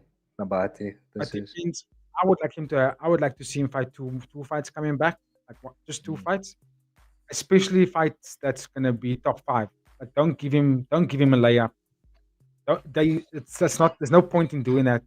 That because before he got tested, before he got suspended, he was beating the top 5 guys. He was beating the champions. Yeah. So I would say give him top 5 contenders, 2 of them. If you're not going to give him the top 5, if you're not going to give him 2 of them, then give him the best top 5 guy that isn't the champion coming Yeah. back. And then if he beats that person, title contention. Here you go, ladies and gentlemen. Lots to discuss here, and of course, let us know your thoughts. Just want to take it back to Ghazali for a second, if I can here, PG. We did see Rustam Yusunov at one Friday fights. He's called out Oh yeah, Johan Ghazali. What do you make of that, good, bro? great fight. That's a great matchup. Brilliant for where they are in their careers. They're the same age. Well, I think Rustam might be a year older, but also an undefeated, talented fighter. Similar amount of fights. I think that will be a great fight. And I want to say early prediction for me in that one, Rustam by decision, bro. Be very interested to see it. Let us know your thoughts on that one if you have any, ladies and gentlemen. But all right, bro, we do have quite a few other fights we need to get to here. Do you have any final thoughts on Kulabdam and Felipe Lobo? Oh yeah, what I was gonna say is we didn't get the knockout because Felipe Lobo was also defensively sound because he was forced to be. He had no choice. He couldn't really go forward the way he wanted to. None of his shots going forward was stopping the momentum of Kulabdam coming forward as well. But Felipe Lobo was defensively very good on the night. Like he was doing a good job not being in a position to take the biggest shots. You know what I mean? And you also have to give people props for being that way. For being able to, even though you might say, oh, he's running away, but there were moments where they were in the pocket and striking, and he kept his hands up enough to say on the right side not to take that left hand clean at least. So yeah, big respects for that. Okay, thanks, PG. We will then move to some 138-pound Muay Thai. We saw Deduang Lek come up against Buakio. This was a very close fight, as you will see by the result. It was a split decision victory here for Deduang Lek. PG, let us know your thoughts on this one, bro. Yeah, look, there's not that much to go on it. It was a great fight because they evenly matched. I mean, I remember saying I think Deduang Lek's gonna win because I think he's the better technician in the sense of how to game plan against somebody, and also in fight, if the game plan isn't working, how can I reset this plan and do something else? Deduang Lek for me was better in that avenue. But Pacquiao is stronger, more durable, he hits harder, and he utilizes weapons really well. And I would say that he actually won the first round. He had Deduang Lek on the back foot the whole time in that first round, and it was laying hard body kicks, hard low kicks. And Deduang Lek was missing a lot in that first round. He was struggling to find his momentum and the positions where he can actually strike better. But then they got into the second round and Deduang Lek started finding his space and his distance by using those body kicks, going up high with it, and then allowing when Pacquiao would come in, he would just duck under, land a two-piece, get out of there. And I think what was winning in the fight was that he found a way to navigate Pacquiao. He knew that he wasn't able to stay in the pocket long enough to get him out of there. Because Pacquiao was too durable, bro. There was times where he took shots from Deduang Lek like a two-piece, and it didn't even rock or stop Pacquiao. In fact, he retaliated with a high kick immediately. Like he was just going forward and like terminating him. Like no machine ball and just walking him down. And I can understand why Deduang Lek fought the way he did in that fight because what choice does he have, right? Anyone could see it that if he stood toe to toe with him, he probably was going to get knocked out. So he had to fight on the back foot. He had to fight more elusively. He had to fight more counter-striking and out-volumed Pacquiao, winning in the fight by a split decision. And I could actually see these guys fighting each other again going forward. The one's 23 years old, the other one's 22 years old. We could definitely see these guys running back in the future. And they also got good records. I think Deduang Lek's also got a good amount of fights in the organization. So he's not too far away from a contracted fight, right? I mean, he fought Otikov before this, who got the contract by beating Deduang Lek. that kind of tells you where Dedewan Lekki was at up and prior to this moment. The One Championship was considering him to be a contracted fighter as well. So let's see what they do with him next. This is also technically flyweight, guys. So let's see where the division is again. Like we just spoke about, it's a stacked division. So I'm keen to see what they're gonna do with these two guys because they are really top talented guys. For Pacquiao, he's probably gonna have to fight more. He's probably gonna do a lot more Friday fights cards before we see him get a contracted fighter. But for Dedewan Lekki, he's basically 1 or 2 wins away from securing that. Though. Give thanks once again, brother Gaia. We're gonna keep it moving along then, and we'll go to someone 40 pounds. We saw the man built like an absolute fridge. It is Como would come up against Crisano. Absolutely punished his midsection, bro. I just had a very vivid flashback of what Como Wood's ribs looked like after the fight. Yeah. Crisano getting the job done by unanimous decision. Puts Como Wood on quite a bad slide now in the One Championship. Give us your thoughts here, brother Gaia.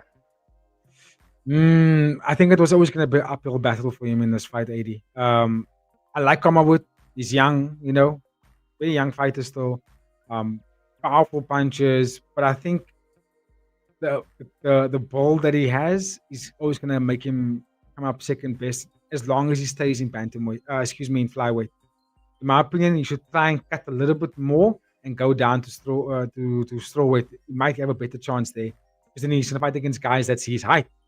And then also being the bigger, stronger guy coming down, he might have advantages there with power, right? He's definitely going to be slower than everybody, but he'll outpower all of them. But Crisano used his advantages, which was the height, the speed, the length. It worked in his favor, and he did one thing that I thought was impressive. Was the technical side of it. He wasn't staying on the outside and we're going to box and strike and then give Kamawood a chance to knock him out. He took it to Kamawood, walked him down, clinched him and kneed him, elbowed him and stayed in the clinch and made it a very ugly, grueling fight. And Kamawood had no defense for it. He couldn't get out of it. He couldn't get away from it. He literally had no defense for those clinching positions. And that was the majority of the 3 rounds. You said there about his ribs. If you guys that's in the stream right now and you're tuning into our live, do yourself a favor after this time, if you have time after this live, go watch this fight. He's on YouTube. Go check it out. You will see Crisano put in a beat down. Like if you want to see beautiful clinch work in Muay Thai, go watch this fight. Crisano was kneeing him in such a way that left Kamawood's his left-sided midsection was so purple from the amount of knees that he took in the fight. And 80 was saying that he's surprised that Kamawood didn't cough out any blood or anything on the night because internal bleeding, bro. That dude was battered up after the fight. So yeah, just a good performance from Crisano, and let's keep an eye out on him for the flyweight division. Let's keep an eye out on him. There's something there. Yeah, I was very happy to hear that there wasn't any. Well, they haven't come out in the media and let us know about any internal damage to the guy there. Como with. So yeah, hopefully everything's okay there. It could have just been another day at the office for him. These guys are ridiculously tough. But yeah, it was quite a sight to see and quite brutal there, ladies and gentlemen. So yeah, check it out if you're into that kind of thing. Any final thoughts on this one, BG? No, we can move. It's a Friday fights card, so then we move. We shall. We had Ayad Albadar defeat Nuapet. I think this was in the very first round. Yeah. Actually struggling to recall this one, BG. So maybe you can. No ways. This is the fight that got you hyped. You lost your marbles for this fight. So I was still saying. Remember when the KO happened, and I was like, "Let's go, Nuapet." But the Nuapet was basically. Oh yeah, Nuapet was laying on the ground. Yeah, I remember now. Yeah. It's been so many fights this weekend, bro. And I don't blame you. My mind was also I had to basically rewatch a lot of the fights today just to refresh the amount of fights we watched this weekend. I had to just refresh my mind. But this fight was interesting because even though I didn't know too much about the guys, I've only seen Nuapet fight once before this. And this was Al Badr's debut as well. I was like, I don't know what to make of this fight, right? If there is anything I could go off it, I was saying on the live stream, we got Nuapet, powerful puncher, good elbows, right? But very much traditional Thailand, one punch, two punch at a time, stand there and we do a dance, and then I throw 2 punches, and then we stand and I throw one. There's that style versus the Mehdi Zatut style, which was a very kickboxing style, right? Bouncing 3-4 punch combination, spinning back elbow, very unorthodox techniques, stuff we don't really see, right? That was the different styles, and also history has shown us that that style that the Mehdi Zatut team fighters have used is the exact style that wipe out traditional Thailand guys because that's not what they train. They're not familiar with all these different kinds of weapons, right? And Al Badr went in there and did exactly that. He landed a left hook before that knockdown, and we just watched now that hurt Nuapet pretty badly in the round. And then once they got up and they fought back at it, Nuapet went hard pressure to get the knockdown back, which led to the KO because Al Badr was just like timing him and timing him, timing him, and threw a winding uppercut, snuck it in there, knocking Nuapet down, getting him a very good win. And yeah, good introduction to the one championship banner for Ayad Al Badr, which is amongst many of the Mehdi fighters. Let's go. Let's go, everybody. Have a Mehdi Monday. Hope you guys are enjoying the stream. But we'll go to Kunpon, who got the job done by unanimous decision against Edilson Rodriguez, who seemed to be a bit more concerned with looking cool on the day, BG, than actually Yeah. showing up to fight. Give us your thoughts on this one, bro. Yep, another Mehdi fighter in Edilson Rodriguez, but very underwhelming on the night. In fact, he was just playing a very defensive game. But I also think that wasn't. Pardon me. That wasn't by his own design. I think that was a lot to do with how Konpun fought the fight. Excuse me, very burpy here. Konpun was super aggressive. He was the taller fighter and he utilized his advantages. Right, he was throwing a lot of the Leon Edwards combinations, which was the straight and high kick, left straight high kick, left high kick. Utilized that a lot in this fight, which was basically backing up Edilson a lot of the times. I'm not too sure. I can't remember now if I saw a knockdown in this fight, but I remember that Rodriguez just wasn't in it at all. He had no way of going forward. He was basically seeing 5 different Konpuns coming towards him.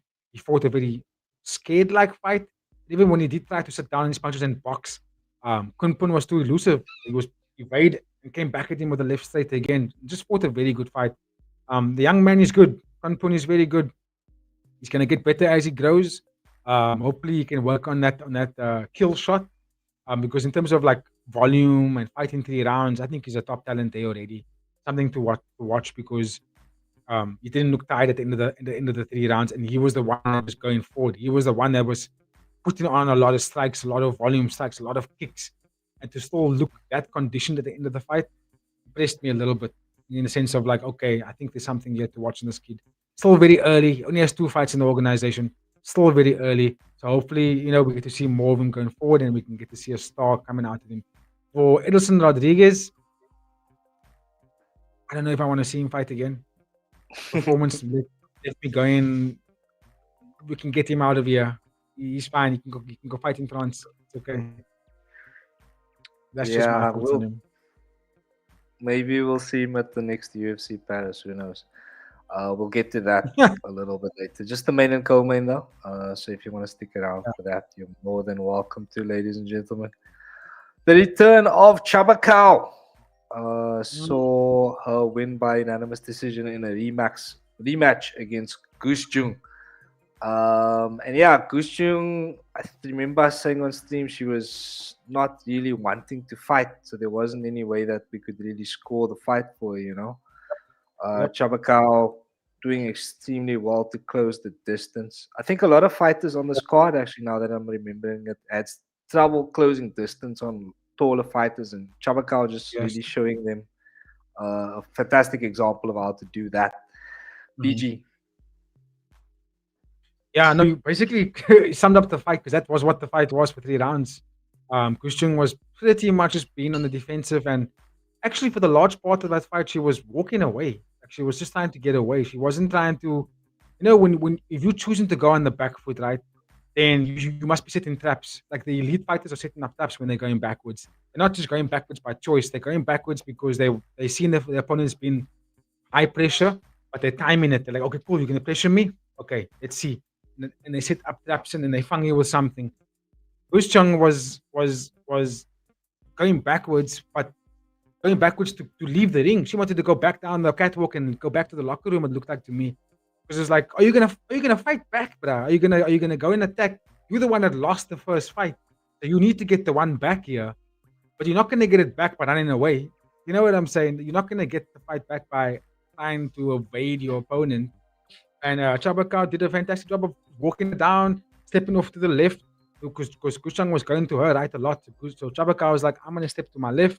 It's going to freeze you here, and then you're going to have to go back the other way. And just chasing her down to the point, cut off the angles really well. The issue I have was Chabakao couldn't assert damaging points. You know what I mean? She could walk her down and she could attack the curb, and she was attacking the leg. She hit a couple of overhands, but she couldn't mount a lot of damage on Gushang, because Gushang was just avoiding her the whole time, was just getting out of there. She just didn't want to be there. But I also think that was because of how the first fight played out. If you go watch the first fight, Chabakao slept her. Like, that was the first time that Gushang got KO'd, and it was a KO that was devastating, bro. Like, it took her a while to get Gushang out of the ring and get her back up standing and to get her back to the locker room. Chabakao slept her. So I understand why she was a little bit hesitant to get into the pocket against Chabakao and to stay there and put some damage on her, which then resulted in her being so defensive that she lost the fight. And that's the nutshell of how the fight played out. I expected a bit more from Gushang, but I'm also not surprised that she was being that defensive. Maybe when she got in and she realized lights are flashing and she saw Chabakao and she was like, oh shit, you're the guy who knocked me out last. Let me not actually, let me try and avoid that KO punch. And that's kind of what she did for the majority of the fight. Not much else you can say. Keep thanks, brother Gaia. Briefly mentioned Rustam Yunusov, won by unanimous decision on the night against Don King. You mentioned that you'd be happy to see him fight against Yohan Ghazali. Can we say that you were happy with his performance here on the night then, PG? I was happy with his performance, especially because we can't take away the threats that Don King has. You know what I mean? He's powerful. He can knock you out. And Rustam realized that, and Rustam fought a fight that didn't allow Don King to settle and get some hard punches on him. A lot of the time, Don King was just swatting flies in that fight. He couldn't find Rustam. He couldn't get close to him, and Rustam was too elusive, too fast, bouncing back and forth, fighting the way I thought he was going to fight. I thought he was going to be too, too smooth for Don King, and that's what he did. And I'm going to say it now. Don't be surprised to see Rustam taking out some top names in the future, guys. This kid is good. He's phenomenal, and I'll put more stock into him than I would for Akif Kulazada, who at this point has got a bigger name, more knockouts to him, and it's the wonder kid. Shinkish Alizov is his head coach for Akif Kulazada. But Rustam is the guy. I mean, he had Anatoly Malikin in his corner as well. So let's just remember that, guys. And I would love to see Rustam take on Yohan Ghazali next. It will also catapult Rustam's name. Win or lose, it will catapult his name. Let's go, BG. Let us know your thoughts in the chat there about Rustam, ladies and gentlemen. What do you think about that Ghazali fight? Let us know in the chat. All the comments if you're not watching it live. We'll go to some 140 pounds Muay Thai. We had Zhang Jingtao come up short against Taimur Hisai. Straight to you on this one, BG. This was also a good fight, high level, because Jingtao, remember, he beat Hiroki Aruo last, and Aruo was knocking everybody out. 4-fight knockout streak, by the way. But Taimur Hisai, if you don't know anything about him, so he's 3-time champion coming out of Rise, kickboxing, looking phenomenal out there. He's still very young. I think he's 19 years old or something like that. Very young, but already a 3-time champion. And to go up against a very experienced fighter in Zhang Jingtao, I thought Jingtao was going to beat him. In my opinion, I had Jingtao winning on the night. I thought that he was going to be able to get in tight and get the boxing on him. But then I forgot that this was a Muay Thai fight and not a kickboxing fight. And that changed everything for me, because I remember when we were still live and I still said, oh shit, this is Muay Thai, not kickboxing. Nah, I don't think Jingtao is going to win anymore, just because it's in Muay Thai, right? Now, I haven't seen Jingtao fight Muay Thai before. I've always seen him fight kickboxing. So when I went to Muay Thai, I thought, okay, they're gonna have to give it to Taimu. I didn't see Taimu fight as well, but Taimu looked good. He was fast. He was lengthy. He used his range fantastically. Good combinations, and he was aggressive. He had Jingtao backed up for 2 rounds. Obviously, in the third round, he looked very tired, and Jingtao started putting the pressure on him. But at that point, it was a little too late. Um, Great fight nonetheless. I do want to see more of Taimu Hisai. I don't know if this was a one contact situation or if he's going to come back more. But what we do know is that there's slots on the Friday Fights cards where we see the Japanese guys just before the featured bouts. They usually are one fight contracts. So let's see what happens next year. But he's a top talent for the organization. Hopefully he gets signed. Look at those knees. 19 years old, dude. Fights with a lot of experience. Love it. Love to see it. Let's see what it Let's looks like go. next. And a Rolling Thunder in there for good measure, ladies and gentlemen. Yeah. It's almost landed. Yeah. You'll get them next time, I'm sure. Fellow countryman Yoshida Kusai, another Japanese fight on the card here coming up against Tovan Nopian. Kusai, the Japanese fighter, getting the job done here by unanimous decision by the guy. Yeah, more of the same. Same like Taimu. The opponent that isn't necessarily. I think Tovan isn't as big as Jingtao, but Tovan I think is primarily a Muay Thai guy. I don't know if he's kickboxing as well. But it was the same kind of result that we watched in the Taimu fight as well, where Yoshida just went in there and put in a mesmerizing performance, bro. Just looking good low kicks, good deep kicks, fantastic boxing. Another fighter that's coming out of the Rise banner, right? The Rise kickboxing, and I don't know if he's a champion, but he's a top talent coming out of that organization. I think he only had one loss or two losses in his career up until this point. And yeah, he looked good. I just thought that he didn't get the KO finish, but I think Tovan also was a good opponent. He never really gave the positions up. You should have to catch him. And the most times Tovan's guard was up. He was able to defend the stuff, but he was getting outstruck. You know what I mean? He was getting backed up. He had to take the shots. He couldn't really go forward and mount his dominance on Yoshida. So yeah, good performance. Not much else that you can say about it. It was just a 3-round beating that Yoshida put on him. Flawless. He just looked very flawless on the night. Again, pay attention, guys. If you're following One Championship, pay attention to the Japanese editions that's coming in lately to One Championship. Pay attention to those names.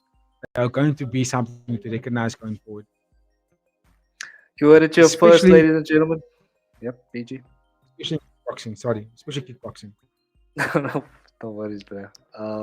You heard it here first once again, ladies and gentlemen. You heard it here first once again. Listen to that. Doesn't make sense. But anyway, we'll move to Sanit Look the Sua. Beat the other Japanese fighter, Asaku Ogasawara. This one coming in the second round by knockout. Also didn't see this one, unfortunately, BG. I wasn't on the stream in time, so please let me know. Let us know. Yeah, this was the fight. I remember I was talking to Utam on the night, and I was telling him that if you want to have a for sure pick, this is one of them. I think Sanit's gonna go in there and he's gonna knock out Isaku, and that's exactly what he did. Just because, dude, when I watched Sanit's first fight in One Championship, I was like, "Oh, who's this, bruh? He is on some levels, dangerous, scary, takes no prisoners, very, very talented in terms of." I know I'm using the word tactician a lot, but that's what it is, man. He's, I'll say, very intellectual in terms of how he picks his strikes and when he wants to go forward with it. And he's got this bully nature about him that when he goes forward, it's like you have no choice but to you have to be on your bike. You really have to be on your bike because he's gonna come at you deadly.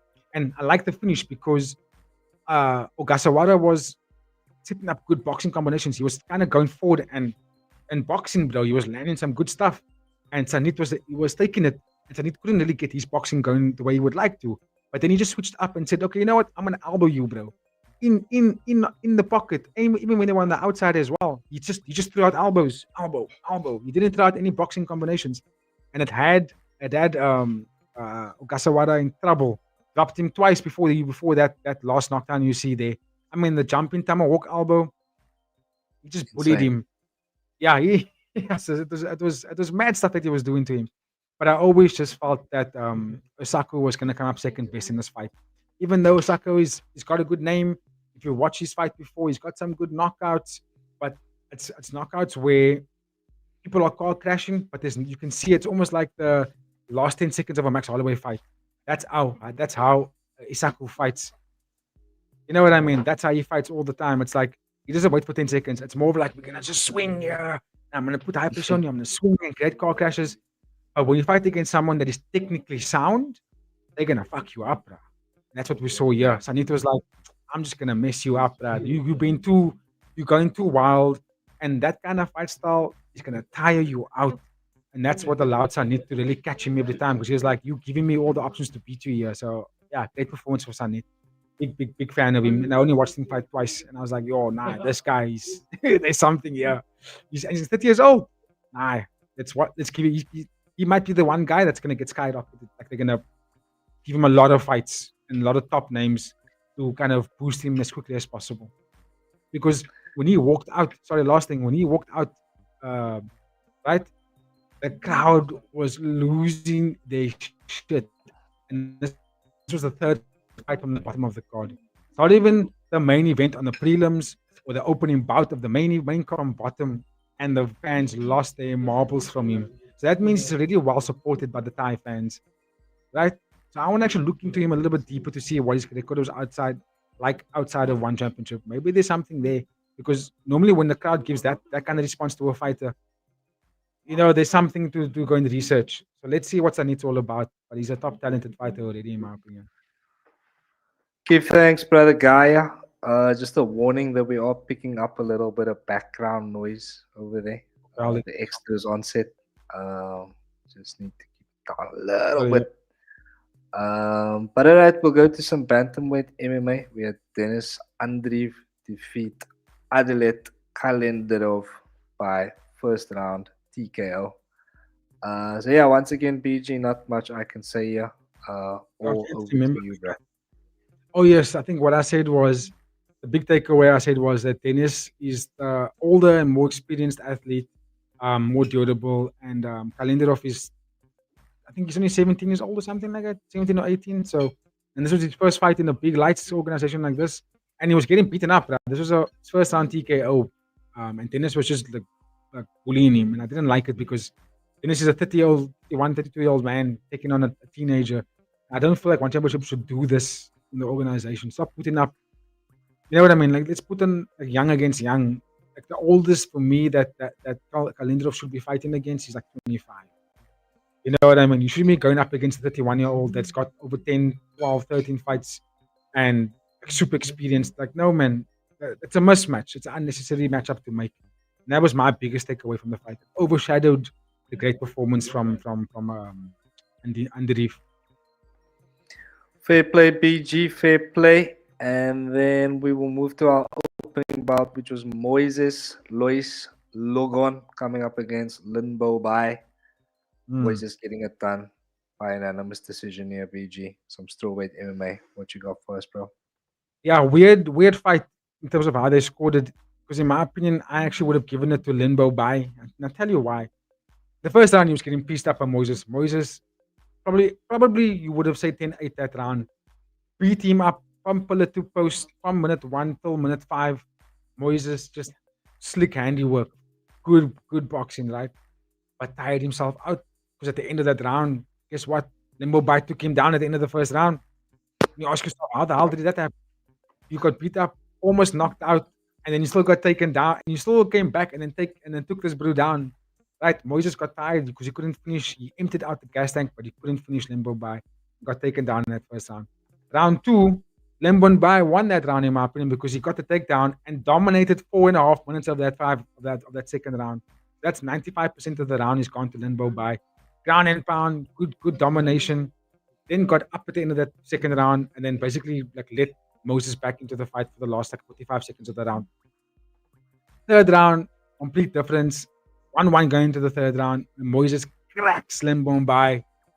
Basically, like out on his feet, gets him down to the ground. Linbo Bai is all sorts of trouble, bloodied up. I don't know how on God's green earth he made it back. Right? Because then once they got to the third minute of that third round, Linbo Bai took Moises down and beat him up for the remainder of the round. You know what I'm saying? Like ground and pounded him, bro. Like was beating up Moses for the remainder of the round, but Moses still won. And I did say on stream, like, okay, I can see how you can give it to him, right? He had a very good first round, which was arguably 10-8. He had a dangerous knockdown in the third round, which almost ended the fight. I get it, right? But he got basically 10-8 in the second round because you got not it wasn't a wet blanket from Limbombai. Limbombai was ground and pounding him like he was beating up Moises in that second round badly. You know what I mean? For the majority of the round, it wasn't like I beat you up 1 minute and then the guys got stood up and then it's a lot of jostling and looking for distance and punching in the air. No, Limbombai was beating him, and then they got to that third round and it was a knockdown early in that first round. Early in the third round. But then again, like I said, when Limbombai came back from that knockdown and then took him down and then started beating up Moises, bro, and looked the fish of fight at the end of the fight. He was the one that was, not tired, not dragging himself up from the ground. He was all kinds of hype. So yeah, I would have maybe have given it a split decision to Moises, ever so slightly for the knockdown and for the very dominant first round. But how do you not score points to fight in some more than 50% of the third round? How do you not give him some points? But anyway, yeah, still a great fight at the end of the day, and I really enjoyed the opening because these guys put on a show. They put on a very good show. Go watch it back, but it was a mad fight. It was absolutely insane. Give thanks, brother Gaia. And that does in fact round out One Friday Fights 1, 2, 3 for us quite nicely. Drop a like on the stream if you haven't done so yet, please, ladies and gentlemen. It really helps us out so much. But BG, we will now go to our final thoughts for One Friday Fights 1, 2, 3. What you got for us, bro? Final thoughts. Great card. Good debutants on display. Very impressed with two Japanese debutants. Loved the way Rustam fought the fight because Tonking was a tough opponent for him. Chabakao getting the one, silencing that rivalry with Gushchang. Don't need to fight her again. Ayad, good debut. But Kulabdam, let's just give him a hand, bro. So for me, our final rating, I'll give it a solid 7.5. 100%. A lot of KOs. 100%. Yeah. But when they were KOs, they were good ones. Yeah, just final word on Super League. This is again via our boy Tetsuya on X. Please give him a follow. Kulabdam moving up to number 4 in the unofficial bantamweight rankings. He's the uncontacted fighter, but definitely one of the best in the division at the moment. Let us know your thoughts on that, ladies and gentlemen. But all right, bro. Like I said, that does round out UFC Friday Fights 1, 2, 3 very nicely for us. We got UFC Paris coming up next, ladies and gentlemen. So if you are still with us on the stream, thank you so much for watching. Just going to cover the main and co-main and maybe a few honorable mentions if BG's in the mood for it. But we will transition over into the fight card now, BG. It was UFC Paris. It was a very good time for us in terms of time zone. So we got to stay up and watch it. Enjoying a few cold beverages as we did. But BG, it's UFC Paris, and we will start at the top of the card. We saw Nasruddin Imavov defeat Carl Baralio by unanimous decision over 5 rounds here, ladies and gentlemen. From what I saw in this fight, Nasruddin just looking a lot slicker in the exchanges. And of course, the right decision there for me once again. BG, how did this one play out, bro? Sometimes in the comments again. No, this was a very good fight, though, dude. I actually watched it back before we went on air. I'm not gonna lie, I was just to remind myself again, because like you said earlier, we went through so many fights this past week, and I had to refresh the brain again. And I remember watching it on the night, and I was like, "Yo, Nasruddin looks good here." Surprising to see Kyle Baralho on the back foot like this. Then watching the fight back this afternoon, excuse me. Imavov fought a good fight. He was on the front foot for the most part. Look, there were three eye pokes that were a bit strange. I'm surprised that if he didn't really, because they gave Nasruddin 3 warnings. In my opinion, the third warning should have been a point deduction already, but they didn't give it. but that doesn't take away from the fight. Dude, at the end of the day, Nasruddin was just better. He had nicer reach. He utilized his boxing a lot better. When they did enter, he had slick, fast counters. He had Caio Baralho biting on a lot of stuff. Baralho only really had the body kick and the calf kick going forward. He didn't really, whenever they did box, he couldn't really land significant big stuff on Imavov. Even when they did shoot for the wrestling, Imavov defended it, and he looked, dude, I'm gonna say it now, he looked like a top tier fighter. But that's what we said, that you and I were talking about it on the night. We were saying we shouldn't discredit Imavov. We shouldn't, as much as we're all going Caio Baralho for the win, as much as we can all go Caio Baralho for the win, we still knew that like you asked, are we counting out Imavov? We're not putting respect on his name. And we were like, nah, let's actually put respect on the guy's name, because you asked me if there's a way that he beats Baralho, how is it? And I was like, he can outstrike him, he can out-decision him. I do think he's the better striker between the two guys. And that's exactly what was on display here. Home crowd advantage must have powered him up even more significantly. Doesn't even, let's just add this in quickly before we get to the next fight. Even having Benoit Saint-Denis win his fight, I think that really powered up Imavov, because it really like the crowd, it really hyped the crowd up. And I think Imavov, there was a shot where they cut to him in the locker room when then he got the submission. Imavov nodded his head like this, and he was like nodding, and you could see like he was locked in. It made him feel like, okay, I have to go in there and I must do my best here. I'm gonna put on a show. I think he was never gonna lose this fight on the night. I think if this was in Vegas, maybe something's changed, but I think on the night he wasn't gonna lose the fight, especially what was at hand, right? Because lost the fight, new champion. Yeah, the division is shaping up to be one of the best divisions to watch right now. I think Imavov knew that if he had lost this fight, it's as easy as back of the line, because the top 7 is so big and there's so many great fighters and they're all on their way for title contention, right? Izzy and Whittaker are kind of on their way out, but then you have the addition of Baralho, Imavov, Druckers, Chimaev, Fluffy Hernandez, RDR, all of these guys hungry, drooling for title opportunity, and they're also the next generation of fighters. So yeah, super hyped for it, and great fight on the night. At the end of the day, just a bit shocked to see Baralho not perform the way I thought he would, but that also kind of tells you how good Imavov actually is. Yeah, it is about time to start putting some respect on Nasruddin Imavov's name, ladies and gentlemen. And big title implications on this one. So, speaking of title implications, bro, what's next for these two fighters? Fun stuff, right? So I think Imavov is definitely gonna have to fight for the title. I don't know if an immediate rematch for Druckers is warranted. So I would go Imavov versus. Druckers isn't the champion anymore, bro. Yeah, that's what I'm saying. I don't think an immediate rematch for Druckers against Khamzat is warranted. I thought you said with Druckers. No. Sorry, yeah. But Imavov definitely gets the title shot against Khamzat Chimaev. For Caio Baralho, I would go and say maybe he gets DDP next. He can't get Strickland. Strickland is suspended, right? So maybe we have Baralho versus DDP, or DDP faces the winner of Anthony Hernandez versus RDR. Yeah. But that's my point. If you look at this, look at that top 8 right now. Just look at that, right? Apart from Izzy, Whittaker, and Strickland, any one of those guys are worthy to fight each other for the next title contention. Literally, any one of them. You know what I mean? I mean, no RDR's got Hernandez next. So the winner there, depending on the outcome, it really depends on the outcome, right? The winner there, with a fantastic fashion, can make a strong argument for a title fight, the winner between Imavov and Chimaev. But if it's like a 5-round decision, then I think the winner will get DDP and the loser will get Baralho.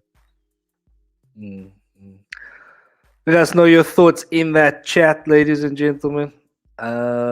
We also saw another homegrown hero here, Benoit Saint-Denis, get the job against Mauricio Rufy in the lightweight division. And yeah, I mean, we said once Benoit Saint-Denis comes up against a certain caliber of opponent, he does kind of come unstuck. Um, so again, the word fraud check is being used online, BG. With regard to Mauricio Rufia, so you shaking your head there. Let us know your thoughts on this one, bro. Yeah. I don't know if fraud check is the correct term here. I saw they were using it for the whole gym. They even said Borralio's fraud check, but Borralio's a little bit different. Borralio fought against a guy who was next in line, who still is next in line. So I don't think that was a fraud check moment there. And it was a good fight, regardless. This fight here, I don't know if it's fraud check. I just think that Benoit Saint-Denis did the one thing that Dricus should have done to Khamzat Chimaev. You know what I'm trying to say here? Mauricio Rufy has never been taken down. He's never been wrestled. He's never been submitted. And he's been knocking everybody out. BSD was like, from the moment the fight started, he was like, I'm going to try and wrestle this dude. Right? And shot on him the whole time. Even if they were clinching, he actually got the takedowns pretty easily. Right? And that's what you do. That's what you can do against fighters like Rufy. You don't go and strike against them. You know what I mean? You don't go and do the things that they prefer to do. You do the things that they want to avoid, things that they hate. You wrestle. You wrestle him. You do it even if he doesn't like it. Even if he's defending and he's defending, you still do it. He's gonna hate it because the more you wrestle him, the less chance he gets to strike with you. The less chance he gets to beat you at what he does best. You know what I mean? And that's what I enjoyed about the fight that BSD did. I thought he was gonna get smoked. I thought BSD was gonna get wiped out. Spinning heel kick. I fell for the ruse of the fighting nerds. You know what I mean? And BSD reminded people why there was a big hype on BSD. You know, people use pro check on BSD when he fought against Dustin Poirier. But people forget, man, he was also on antibiotics in that fight. And he won the first round. He put it on Dustin Poirier in that first round. So, I think BSD came into this fight at home and they thought, let me just remind the people why the UFC actually likes me and why they considered me to be a top guy for the division. And also, mind you, in the division where it's stacked from number 1 to number 15, it's a stacked division. Anyone can beat anybody. For Mauricio Rufy, I'm not surprised. You know, because I would have been more impressed with the win if we have seen Rufy wrestle in previous fights. If we see him, him shoot the takedown on somebody and get some ground and pounding in there, maybe get a submission. Because then it indicates to me that Rufy doesn't mind wrestling, doesn't mind the grappling. But because he avoided it so much in his previous fights, he didn't want to wrestle, period, with anybody. Makes you think, oh, okay, that's interesting. Maybe you don't like it. Maybe you don't want to wrestle. And we all know, everybody knows, even if you watch fights, wrestling is tiring. It's more tiring than striking. That shit makes you tired. You wrestle for one round, you're tired in the next round. But if you can strike for one round, you can still strike the next round. You know what I mean? And I think BSD just did the fundamental right thing, and that was to go in there and wrestle with him, which got him the submission. A beautiful submission, by the way. Great performance. And I think it made the record for the highest decibels on a single UFC fight card in terms of the crowd noises. They lost their shit for this fight. So, yeah, well done, BSD. Yeah, the Paris crowd never disappoints. But yeah, it was. I don't mean to brag you, ladies and gentlemen, but I did make a late bet on BSD to get this one done. I just thought stylistically, bro, like you said, Mauricio, it's exactly what Mauricio Rufy doesn't want to do. We haven't seen it tested, so I think that was the reason for the bet. Just thought BSD style would be exactly what Mauricio Rufy would struggle against. Absolutely. All right then, brother Gaia. We've been on stream for about, even the pundits like the Dean Thomas, the Ken Florian, like those guys who were former fighters and now coaches, even they said it. They called it out. They were like, BSD is gonna go in there and wrestle with him. That's because that's the path of victory. Pardon me. And they all called it, bro. They said BSD is gonna wrestle this dude and beat him, and that's exactly what he did. Absolutely. Take notes, other fighters. Take notes. There we go. But yeah, BG, I just had a quick scroll through the card.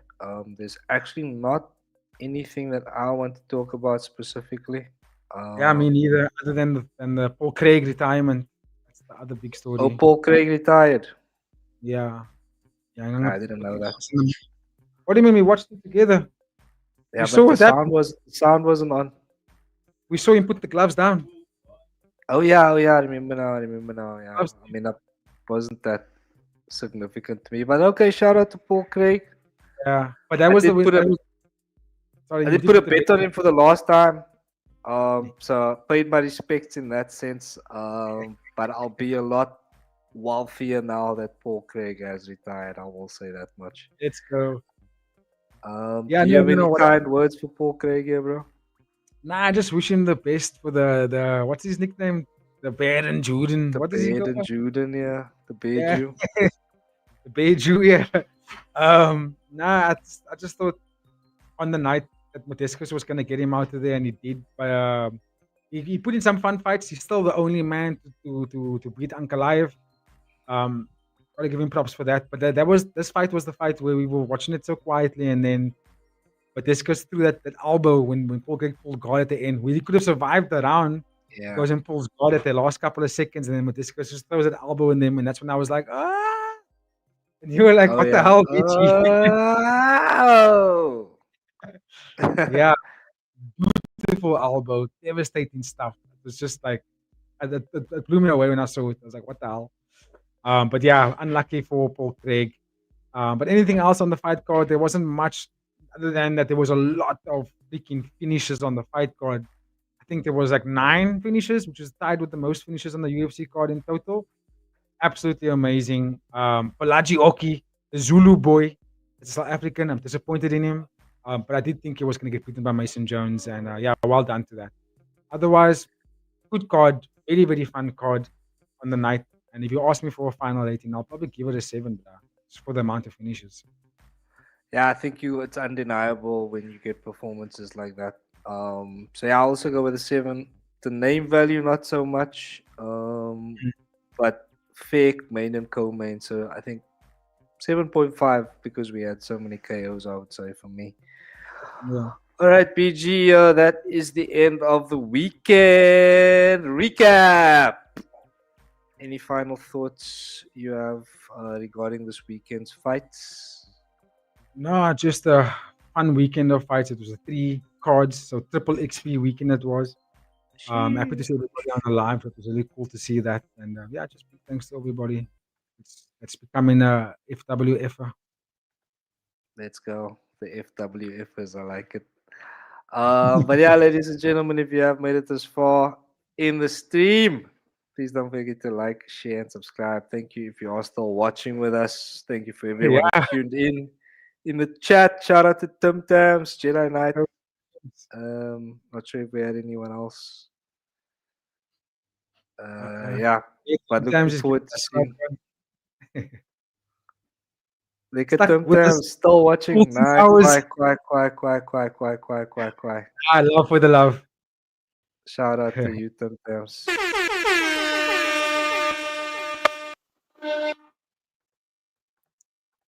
Solid. Getting a bit of feedback there, but anyway, yeah, if you have made it this far in the video and the stream, everybody with us, thank you very much. Don't forget to like, share, and subscribe. PG is going to tell you about the new content so you can watch the podcast. Joe Rogan. Let's go. Yeah, speaking on that content that you can expect this week, we do have UFC Noche that takes place on Saturday, but we will be doing our preview, which is usually on the Wednesday slot. Take a look out for that one. Keep checking your algorithm. Keep checking your YouTube. It will pull up. And then also we'll have the Friday fights 1, 2, 4. The preview will be live on, not live, but it will obviously be up on YouTube on Thursday. And then obviously we have our One Championship stories that takes place on a Tuesday evening. So look out for that one. And then, of course, the usual Friday fights live slot. Hope to see all of you there so we can get some cool banter while we watch some amazing fights. But for myself and the team from Fighting with Friends, have a very, very good week. We will catch you on the next one. Cheers.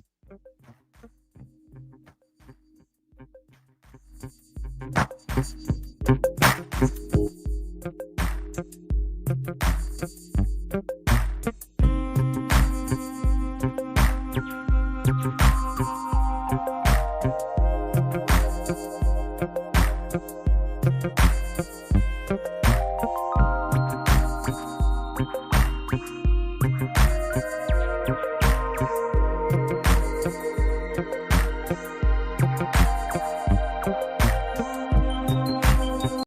knows, nobody give a shit. Brazil don't care about sports.